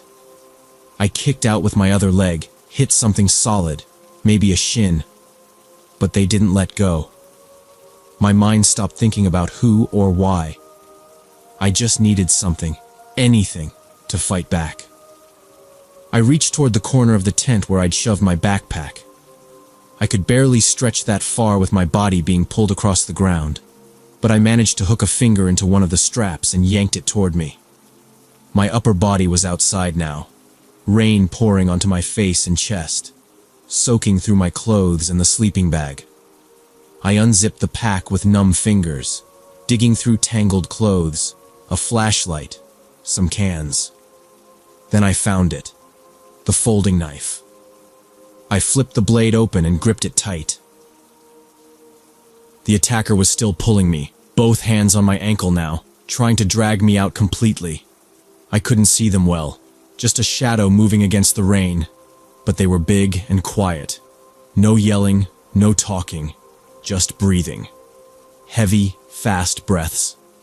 I raised the knife and jabbed downward, hard. I felt it hit something soft, an arm or a hand, and the grip loosened for a second. A sharp, muffled cry followed. I jabbed again, this time blindly, and the person finally let go. I scrambled backward, dragging myself inside the tent. My knees were scraped, and everything I wore was drenched. I grabbed the zipper and yanked it shut, then clicked on the flashlight and pointed it toward the flap, but I couldn't see anything. Just rain and the empty space outside. The sound of running footsteps faded quickly through the trees. I sat there, knife in one hand, flashlight in the other. My breathing was loud and fast, but I didn't move. Every few minutes I'd flick off the light and listen. Sometimes I thought I heard something, but it was probably just the rain shifting or branches swaying. I didn't sleep at all. My eyes stayed fixed on the tent zipper, waiting for it to move again. It didn't. When daylight finally came, everything looked dull and gray. The rain had slowed to a drizzle. I packed everything in 10 minutes, barely bothering to fold the tent. I shoved it all into the car and drove straight to the ranger station near the entrance. My shirt was still damp under my jacket. When I got there, 2 rangers were inside the office, one older guy and a younger woman. I told them what happened, about the footsteps, the attack, the knife. I kept it simple. They looked at each other, then asked me to point out the campsite. We drove back in a park vehicle. The spot looked the same as the night before, just wetter. One of them walked around the edge of the site while the other took notes. They didn't find much, just some disturbed dirt where I said it happened. Maybe a shoe print near the back corner. No gear, no ID, no sign of who it might have been. They said sometimes people sneak in through the woods, looking to steal stuff from campsites. I asked if anyone else had complained. They said no, but they'd patrol more often in that area for the next few nights. The older rangers suggested I move to a different park, at least for a while. I didn't argue. I didn't want to sleep in that tent again. I thanked them, left the park, and drove into town. I parked behind a grocery store and just sat there for an hour, staring at nothing. Later that day, I paid for a spot at a different campground, one that had better lighting and fewer trees. I stayed there 2 more weeks, quieter than before, more alert. Eventually, I got hired at a tire shop and saved enough for a room in someone's basement. I never found out who that person was or what they wanted. Nothing was stolen. They didn't speak. They didn't try again. But that night stays with me. The sound of a zipper moving slowly in the rain. The feeling of someone's hand locking around my ankle. That never goes away. I don't camp alone anymore. I don't sleep without a locked door. Sometimes I still wake up in the middle of the night expecting to see someone standing at the foot of the bed. And every once in a while, I wonder how close I came to disappearing that night. Maybe if I hadn't kept the knife where I did, I wouldn't be around to wonder.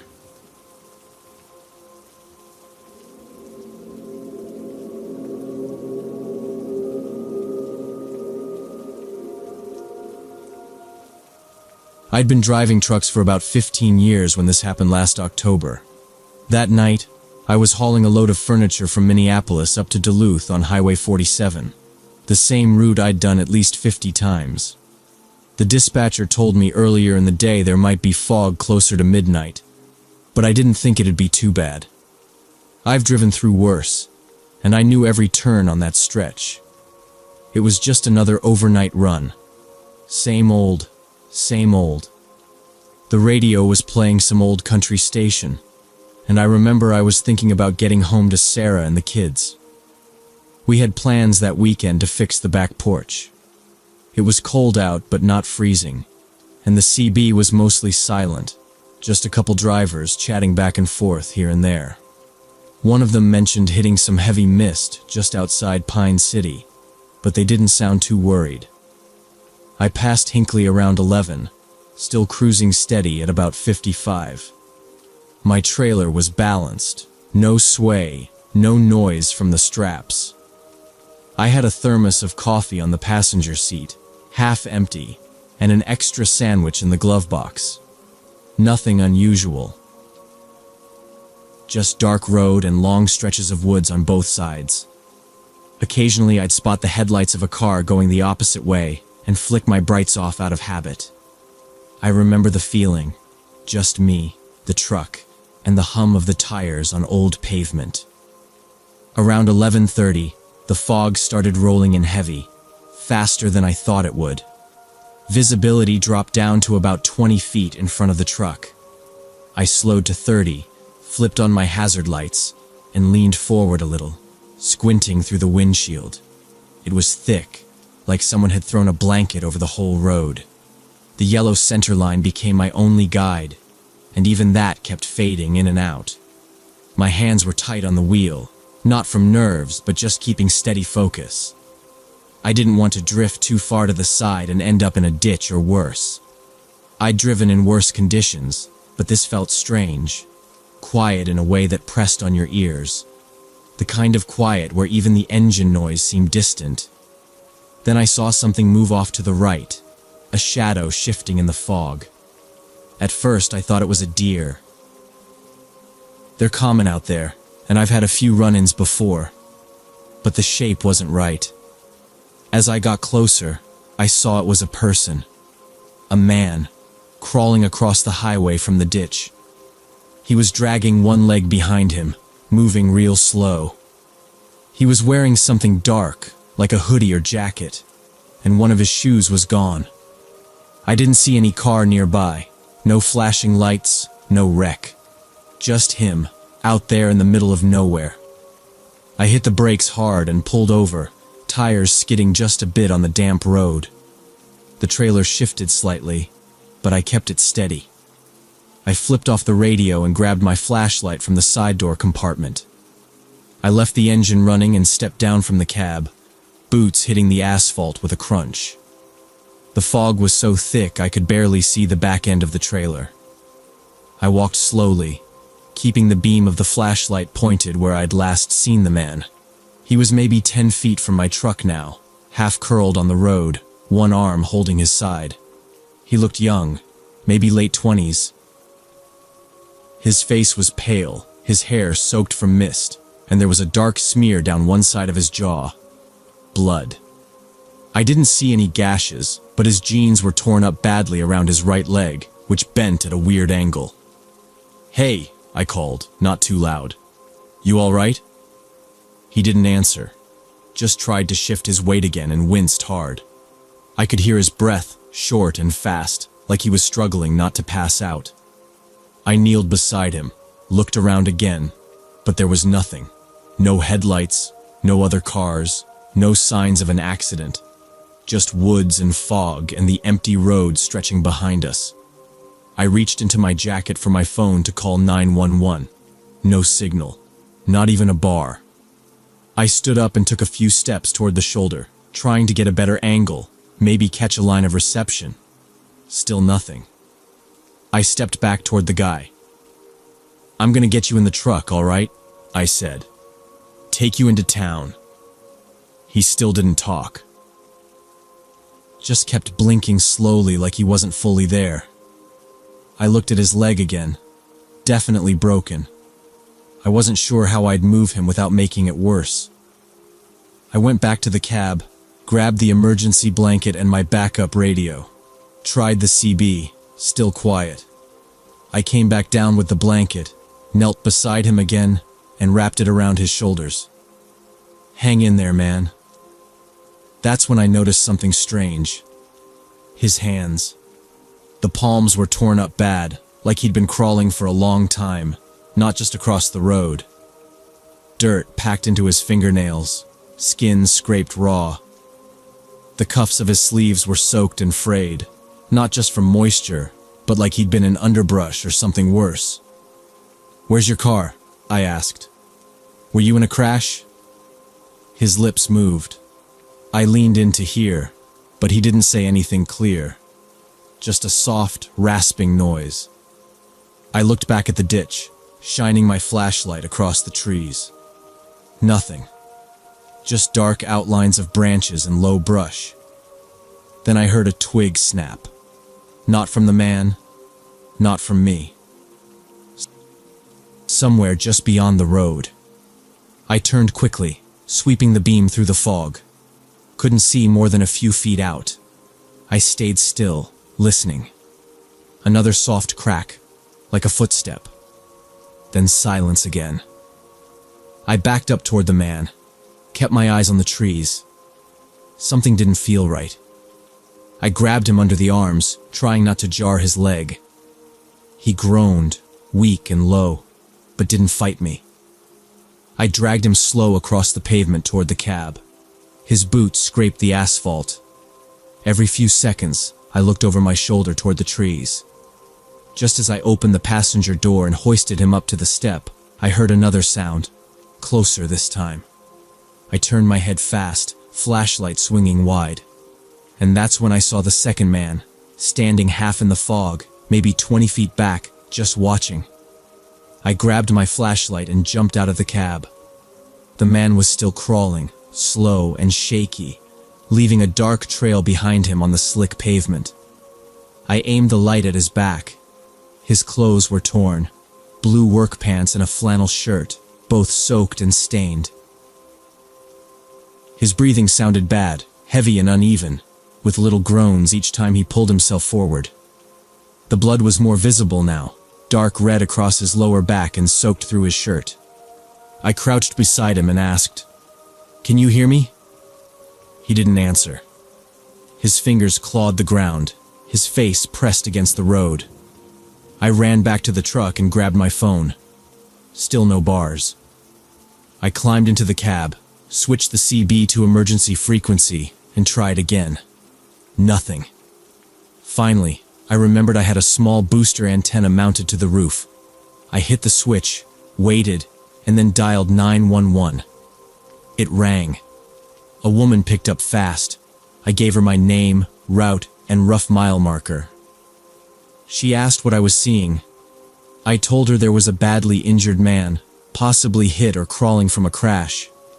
She paused for a second, then said an ambulance was already nearby, responding to another accident just a few miles east. I gave more details, told her the man was bleeding, not speaking, and might have a broken leg. She said help was coming.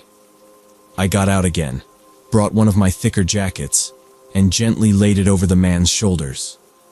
He didn't respond, just shivered and kept breathing fast. I tried to get him to stop moving, said, You gotta stay still, okay? Help is on the way." He didn't even blink. His eyes were half open, foggy like he was barely conscious.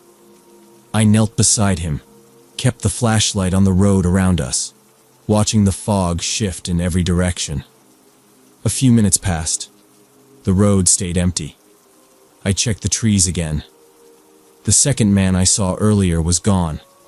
The flashing lights showed up first, red, then blue. The fog lit up with them like a firework behind a sheet. I stood and waved both arms, motioning toward my truck. The ambulance slowed, stopped, and two paramedics climbed out quickly. One of them carried a bag, the other a folded stretcher. "Where is he?" one asked. I turned and pointed toward the spot. Except he wasn't there. I blinked and moved forward, scanning the pavement. No crawling man. Just the flashlight beam bouncing off wet asphalt and a long dark smear across it. "He was right here," I said. "I swear." He was still breathing. The paramedics spread out, their own flashlights cutting through the mist. One of them knelt where I'd laid the jacket. The other walked toward the ditch. We searched both sides of the road, calling out. Nothing moved. Just the wind in the trees and the sound of their radio crackling in and out. The blood trail was still clear, smeared lines across the road leading from the ditch to where I'd stopped him. But the man himself was gone. The EMT crouched, examined the blood. "You're sure you saw someone?" he asked, not accusing, just trying to make sense of it. "Positive," I said. "I've been driving sober 20 years. He was here, bleeding, hurt. I called you people." They didn't argue, just took some photos, bagged my jacket for evidence, and wrote down my contact info. One of them said, "Maybe he dragged himself off again before we got here." I didn't answer. I didn't believe that. He couldn't have moved that far. Not in that condition. His leg was twisted and his hands were raw. No way. The fog was thinning by then, lifting just enough that we could see the tree line on both sides of the road. There were no tracks, no branches broken in the brush. The road behind me was still empty, stretching quiet in both directions. The whole thing, seeing him, calling, the ambulance, it couldn't have been more than 20 minutes total. They packed up and left around midnight. I sat in my cab another 15 minutes, engine running, lights on high beam. I didn't see anyone else. I finished the rest of the drive in silence, no radio, just watching the road like a hawk until I hit Duluth. 3 days later, I was at home cleaning out the cab when I got a call from a state trooper. He introduced himself, asked if I had time to talk. I told him I did. He asked me to describe again what I saw that night, how the man looked, what direction he came from. I gave the same story I'd told dispatch.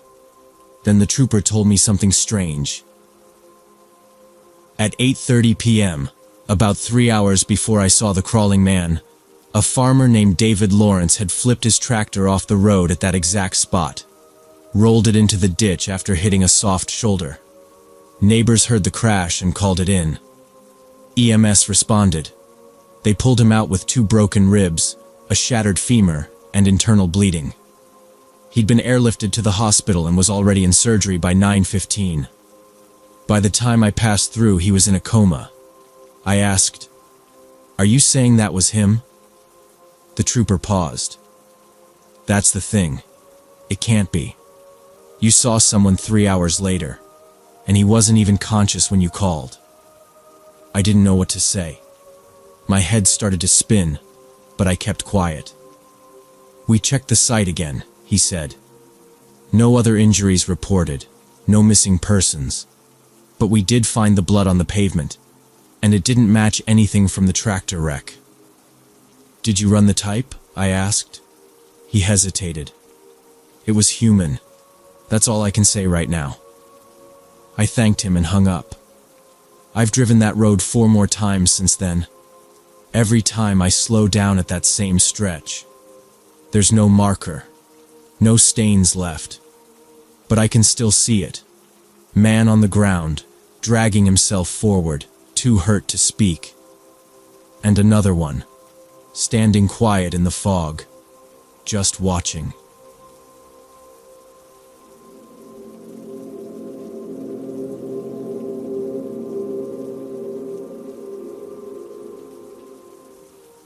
It happened last spring when I was in my last semester of college. I was swamped with finals and working part-time at the campus bookstore. Most evenings I'd hole up in the library, trying to cram as much econ into my head as possible before the exams hit. It was late, maybe around 9:30, and I had a table to myself near the back wall, my laptop open, textbook flipped to the supply-demand chapter, a half-empty iced coffee sweating next to me. I had my phone on silent, but when I glanced at it during a quick break, I saw a new text from a number I didn't recognize. It just said, "Hey, this is Jerry." I didn't know any Jerry. Figured it was someone trying to reach a friend and typed the wrong number. Happens all the time. Usually I just ignore that stuff, but I'd been staring at graphs and formulas for 2 hours and needed a mental break. So I replied, "Sorry, wrong number," and went back to highlighting my notes. A minute later, another buzz. "Who is this then?" Jerry asked. I frowned. Most people just stop texting after hearing it's a wrong number. I replied again, "I think you might have saved the wrong contact. I'm not the person you're trying to reach." That should have been the end of it. It wasn't. He texted again, this time saying, "So who are you?" No emojis, no punctuation. Just those 4 words. I didn't answer that one. I didn't think I needed to. But 3 minutes later, another one came in. "Where do you live?" That made me pause. I put my phone face down and went back to reading, trying not to think about it. But I couldn't focus. 2 more messages came in over the next 15 minutes. "Why won't you tell me?" And then, "Don't be rude." I started getting a weird feeling then. Not panic, just something off. I double-checked that my number wasn't posted anywhere online publicly. I hadn't given it out to anyone recently except for a job application, but that was through a secure portal. Probably still a scammer, I thought. Some phishing tactic. So I did what most people would do. I stopped replying and figured they'd get bored and move on. They didn't. That night, I muted the number and went to sleep. When I woke up, there were 5 new messages waiting, each a couple hours apart, like they were trying to see when I'd be most likely to check. The latest one just said, "Why are you ignoring me?" No name, no greeting, just a plain question. I blocked the number. For a day or 2, things went quiet. I focused on work, pushed through my classes, and didn't think about Jerry again. Then Friday night rolled around, and while I was walking home from my shift at the bookstore, my phone buzzed again, this time from a different unknown number. "Hey, it's Jerry again." I stopped walking. I was a few blocks from my apartment. It was dark, and the streetlights on Maple Ave were flickering like they always did. I looked around, didn't see anyone nearby, but I felt suddenly exposed. I didn't reply, didn't even open the message. I just kept walking, a little faster now, trying not to look at my phone again. Over the weekend, I got more messages, same tone, same questions. "Why won't you say anything? You know who I am. We should meet." All from different numbers, but the same person. I turned off notifications entirely, but I still checked. Curiosity mixed with that same growing unease. Each time I expected it to stop. It didn't. By Monday I was getting messages from 3 or 4 numbers. Same guy, I was sure. They all referenced previous texts like we were having a conversation. It was like he thought we had some kind of relationship. One even said, "You used to be nice."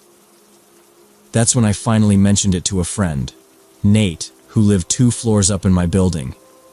He looked at my phone, scrolled through the messages, and said, "Yeah, this is beyond weird, man. This is harassment." We talked about reporting it, but I didn't really know how. None of the messages were threats, and they were all from different numbers, so blocking them didn't do much. I hadn't clicked any links. I hadn't given away personal info. It felt like a game to whoever was behind it. Tuesday afternoon, another number messaged me. "I saw you at the bookstore." That one hit different. I was working that day. Same shift as usual, 2 to 6. The front windows of the shop face the campus quad, and anyone walking by can see in. I looked at the message for a long time, and then opened the store camera app on the back monitor. We had indoor feeds only. Nothing from outside. I hadn't noticed anyone hanging around, no one acting strange. Still, I stayed at the register the rest of my shift. Didn't take a break. Kept my eyes on the glass. After closing, I walked home through the student center instead of my usual route. More people, better lit. I checked over my shoulder twice. Didn't see anyone. But the feeling was still there, tight and constant, like I was being watched. That night, I didn't get any messages. Nothing the next morning either. I thought maybe it was finally over. Maybe I'd bored him. But when I got to my apartment around 7 p.m., there was a folded piece of paper stuck in the doorframe. It wasn't a flyer or ad. Just a single sheet, ripped from a spiral notebook. It said, "You still won't talk to me." After 2 straight days of non-stop texts, I gave in and responded. I was irritated and tired of the whole thing. I told him flat out, "I'm not falling for whatever scam this is. I know this isn't some mix-up. Stop texting me."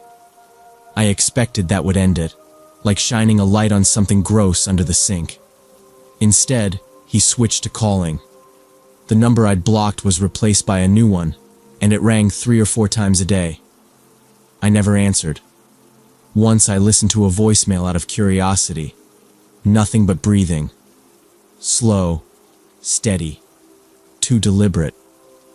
Another time it was just silence. I didn't bother listening to any more after that. I blocked each number as it came, but they just kept cycling. Then came the video calls. First one popped up while I was making dinner. Just a random alert from a messaging app I barely used. I didn't recognize the username, but the timing was too perfect. I let it ring out. Then it came again an hour later, and again the next morning. By the 4th one, my curiosity got the better of me. I figured if I saw the person's face, maybe I could reverse search it, report them, do something more useful than just block and ignore. So I answered. The screen stayed black for a few seconds. Then it cut to a dimly lit room. Looked like a basement or garage. The camera was shaky, like it was held in one hand. The ceiling was low, and I saw exposed beams, a pile of cardboard boxes, and what looked like an old water heater in the corner.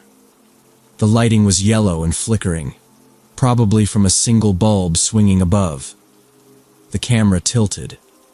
A figure moved closer, but the image was too grainy to see details. The face was just a blur, shadows covering most of it.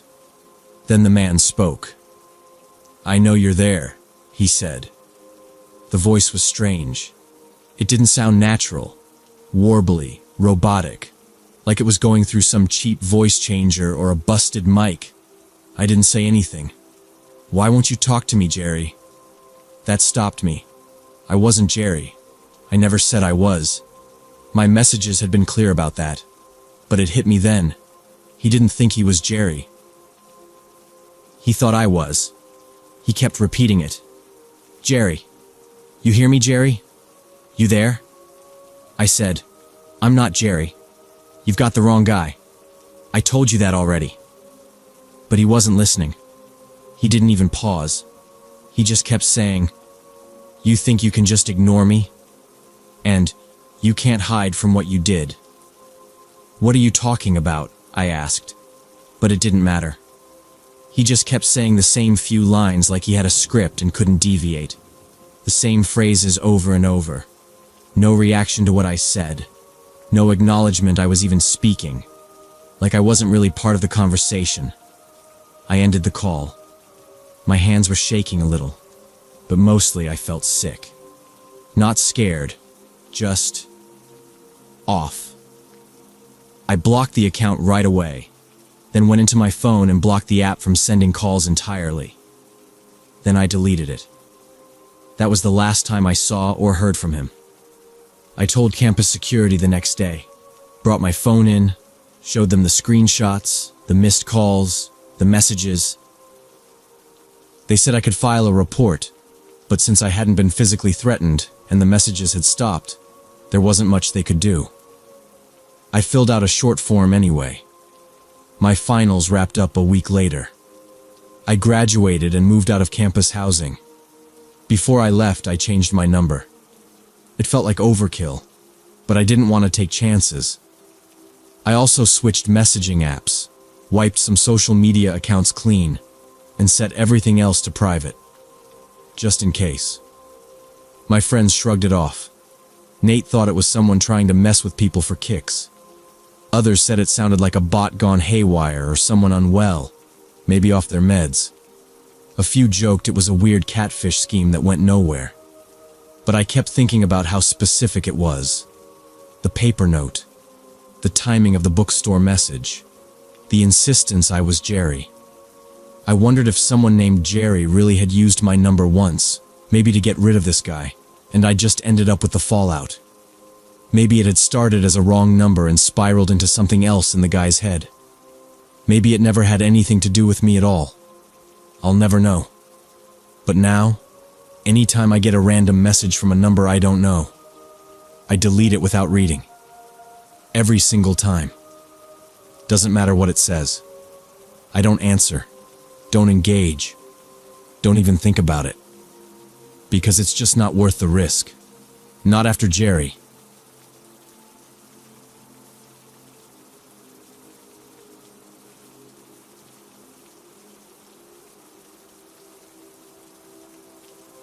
When I was 17, I took the same shortcut home from school every day. The path through Riverside Park saved me close to 30 minutes, and I had used it so often it felt like part of my daily routine. It was October 2019, a gray and rainy Thursday, and I was trying to get back quickly to finish a history essay due the next day. I remember the sidewalks were soaked, and most of the students had already cleared out. I'd stayed late for a meeting with my guidance counselor. My shoes were wet, and my jacket wasn't doing much to block the wind. Riverside Park cut through the edge of our neighborhood and followed a narrow paved trail between rows of old trees. A few benches lined the sides, and in the summer, people walked dogs or jogged. But that day, it was completely empty. Just mud puddles, wet leaves, and the occasional sound of water dripping off branches. No one took that path in the rain unless they really had to. I didn't think twice about it. I just wanted to be home before dark. The cold was starting to get into my sleeves, and my backpack felt heavier than usual. About 5 minutes into the park, I started walking faster. I could feel my jeans sticking to my legs. A gust of wind blew through the trees, making the branches creak, and I pulled my hoodie tighter. The park was always a bit eerie on bad weather days, but I never felt unsafe there. I kept my eyes down, stepping around puddles, and thinking about how I was going to write the second half of my essay. It was quiet except for my footsteps, and the wind moving through the wet leaves above me. I was about halfway through the park when something caught my attention off to the left. It was just a small movement, low to the ground between two big trees. At first I thought it might be a dog or a squirrel, something small kicking up the wet leaves. Then I heard what sounded like a low rustling noise. Not fast or frantic, just slow and steady, like someone dragging something through the underbrush. I stopped walking and looked harder. It was too far to see clearly, maybe 50 yards off the trail, behind a big oak tree that stood out because it leaned slightly to the right. For a second, I thought it could be someone I knew. Some of the older students sometimes cut through that part of the woods to sneak cigarettes. I figured maybe it was one of the juniors I'd seen skipping class earlier that week. But then I heard something else. A voice. Not loud, but close enough that I could make out the rhythm of speech. Like two people talking low, back and forth. I couldn't catch any words, but it didn't sound casual. The tone was wrong. Fast and whispered, almost rushed, like they didn't want to be heard. I took a few steps off the trail, squinting in the direction of the sound. The rain had stopped, but everything was still soaked. I stepped on a branch and it cracked under my foot, sharp and loud. The talking stopped immediately. The woods went dead quiet. I waited, standing completely still, holding my breath without meaning to. Nothing moved. The only sound was a few drops falling from the trees. That was the first moment I felt something was wrong. Not in a big way, just a small instinct to turn around and keep walking. But instead of listening to it, I moved closer to the tree. Not far, just a few more steps into the leaves. I didn't see anyone. I was about to turn back when I noticed something dark on the ground near the base of the oak. It looked like a jacket or maybe a backpack, half covered in wet leaves. It wasn't moving. I leaned slightly to the left, trying to get a better angle, and that's when I saw part of a shoe sticking out from behind the tree. It was a white sneaker, turned sideways like the foot was bent at an odd angle. I froze again. No one moved. No voices. No sound. I glanced back toward the main path. It was maybe 10 yards behind me now, but I felt like I'd already gone too far in. I looked around quickly, checking if someone was nearby watching me. Nothing. The woods were silent. I didn't want to shout or call out. Something about the way the shoe was twisted, half under the leaves, didn't sit right. I crouched down a bit, just enough to see more clearly, and realized there was a second shoe next to it. Whoever it was, they weren't standing. They were lying flat on the ground, mostly hidden behind the tree and leaves. I couldn't see a face or hands, just the legs and part of a jacket sleeve. The sleeve looked torn. There was a dark stain around the elbow area. Could have been mud, but it didn't look like mud. I took one slow step back and felt my foot sink into soft ground. I was starting to realize this wasn't just someone resting or passed out. Then I heard a branch snap behind me. This time it wasn't me. It was close, just a few steps behind. Not loud, but definitely the sound of someone moving. I straightened up fast and turned around. Nothing. Just trees and the path in the distance. My heart was racing now, and I didn't want to be in the woods anymore. I started moving quickly back toward the trail, eyes scanning side to side. My hand clenched the strap of my backpack. When I stepped onto the paved trail again, I didn't look back. I walked faster, almost jogging now, not caring about the puddles anymore. I decided to check it out and walk toward the oak tree. My steps were careful, half because the ground was wet and slippery, and half because I didn't want to startle whoever was back there. As I got closer, I could see someone crouched low near the base of the trunk, partially hidden by the slope and fallen branches. When I rounded the side of the tree, I froze. It was Tyler Clark, a guy from my AP chemistry class. We'd worked on a couple labs together, but we weren't close. He didn't look up right away. He was kneeling next to what looked like a dead dog, a medium-sized mutt with brown and white fur, matted down from the rain. The dog's body was still, but not peaceful. Its legs were twisted at odd angles, and one eye was half open, staring blankly into the leaves. I saw wounds, deep, ugly slashes across its side, dried blood on its neck and belly. I didn't want to believe what I was looking at. Then I noticed the knife in Tyler's hand. A fixed blade hunting knife, dark handle, wet with something dark red near the edge. He finally looked at me, like he just realized I was standing there. But instead of looking embarrassed or startled, he smiled. It wasn't a normal smile. It was too wide, like he was pleased I'd found him. His eyes didn't look nervous, more like curious, like he was watching to see how I'd react. The whole thing was off. I couldn't make sense of it at first. I knew him. He was always quiet, polite, the type of student teachers liked because he turned things in on time. Seeing him like this, crouched over a mutilated dog, didn't match any version of him I'd seen before. Tyler stood up slowly, keeping the knife pointed downward. He didn't make any sudden moves, but I took a step back anyway. He asked if I wanted to see something cool. I didn't answer.